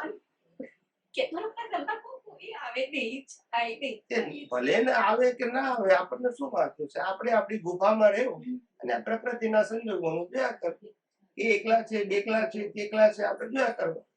એના જ હિસાબ છે, આપણા હિસાબો. આ એક વર્ડ છે ને, ટાઈમ પાસ, તે કેવી રીતે કરવો? હા, એ ટાઈમ પાસ મેં કીધું ને, ટાઈમ તો પાસ થાય છે. એ ટાઈમ પાસ ને કુદરતી રચના જોઈ અને શુદ્ધાત્મા પદમાં રહીને પાસ કરવો. ટાઈમ તો કુદરતી પાસ કરવાનો જ છે. અત્યાર સુધીના દિવસો આપણા માટે ખલાસ થઈ ગયા, એ કુદરતી કર્યા છે કે આપણે ધક્કો નથી માર્યો, બોલાય નથી, ધક્કો નથી માર્યો. એની રીતે ચાલ્યા જ કરે છે પાણીના પ્રવાહની જેમ. આપણા હાથમાં હતું. તો પછી એટલે આપણે ટાઈમ પાસ કરવો છે, ભલે લૌકિક ભાષામાં કહીએ, હા, તે પણ આપણે તો ઉપયોગમાં લેવાનું. શુદ્ધાત્મા કુદરતી રચના. 2 કલાક કોઈ નથી આવ્યું, કુદરતી રચના આવ્યું તો કુદરતી જોવાનું જ છે.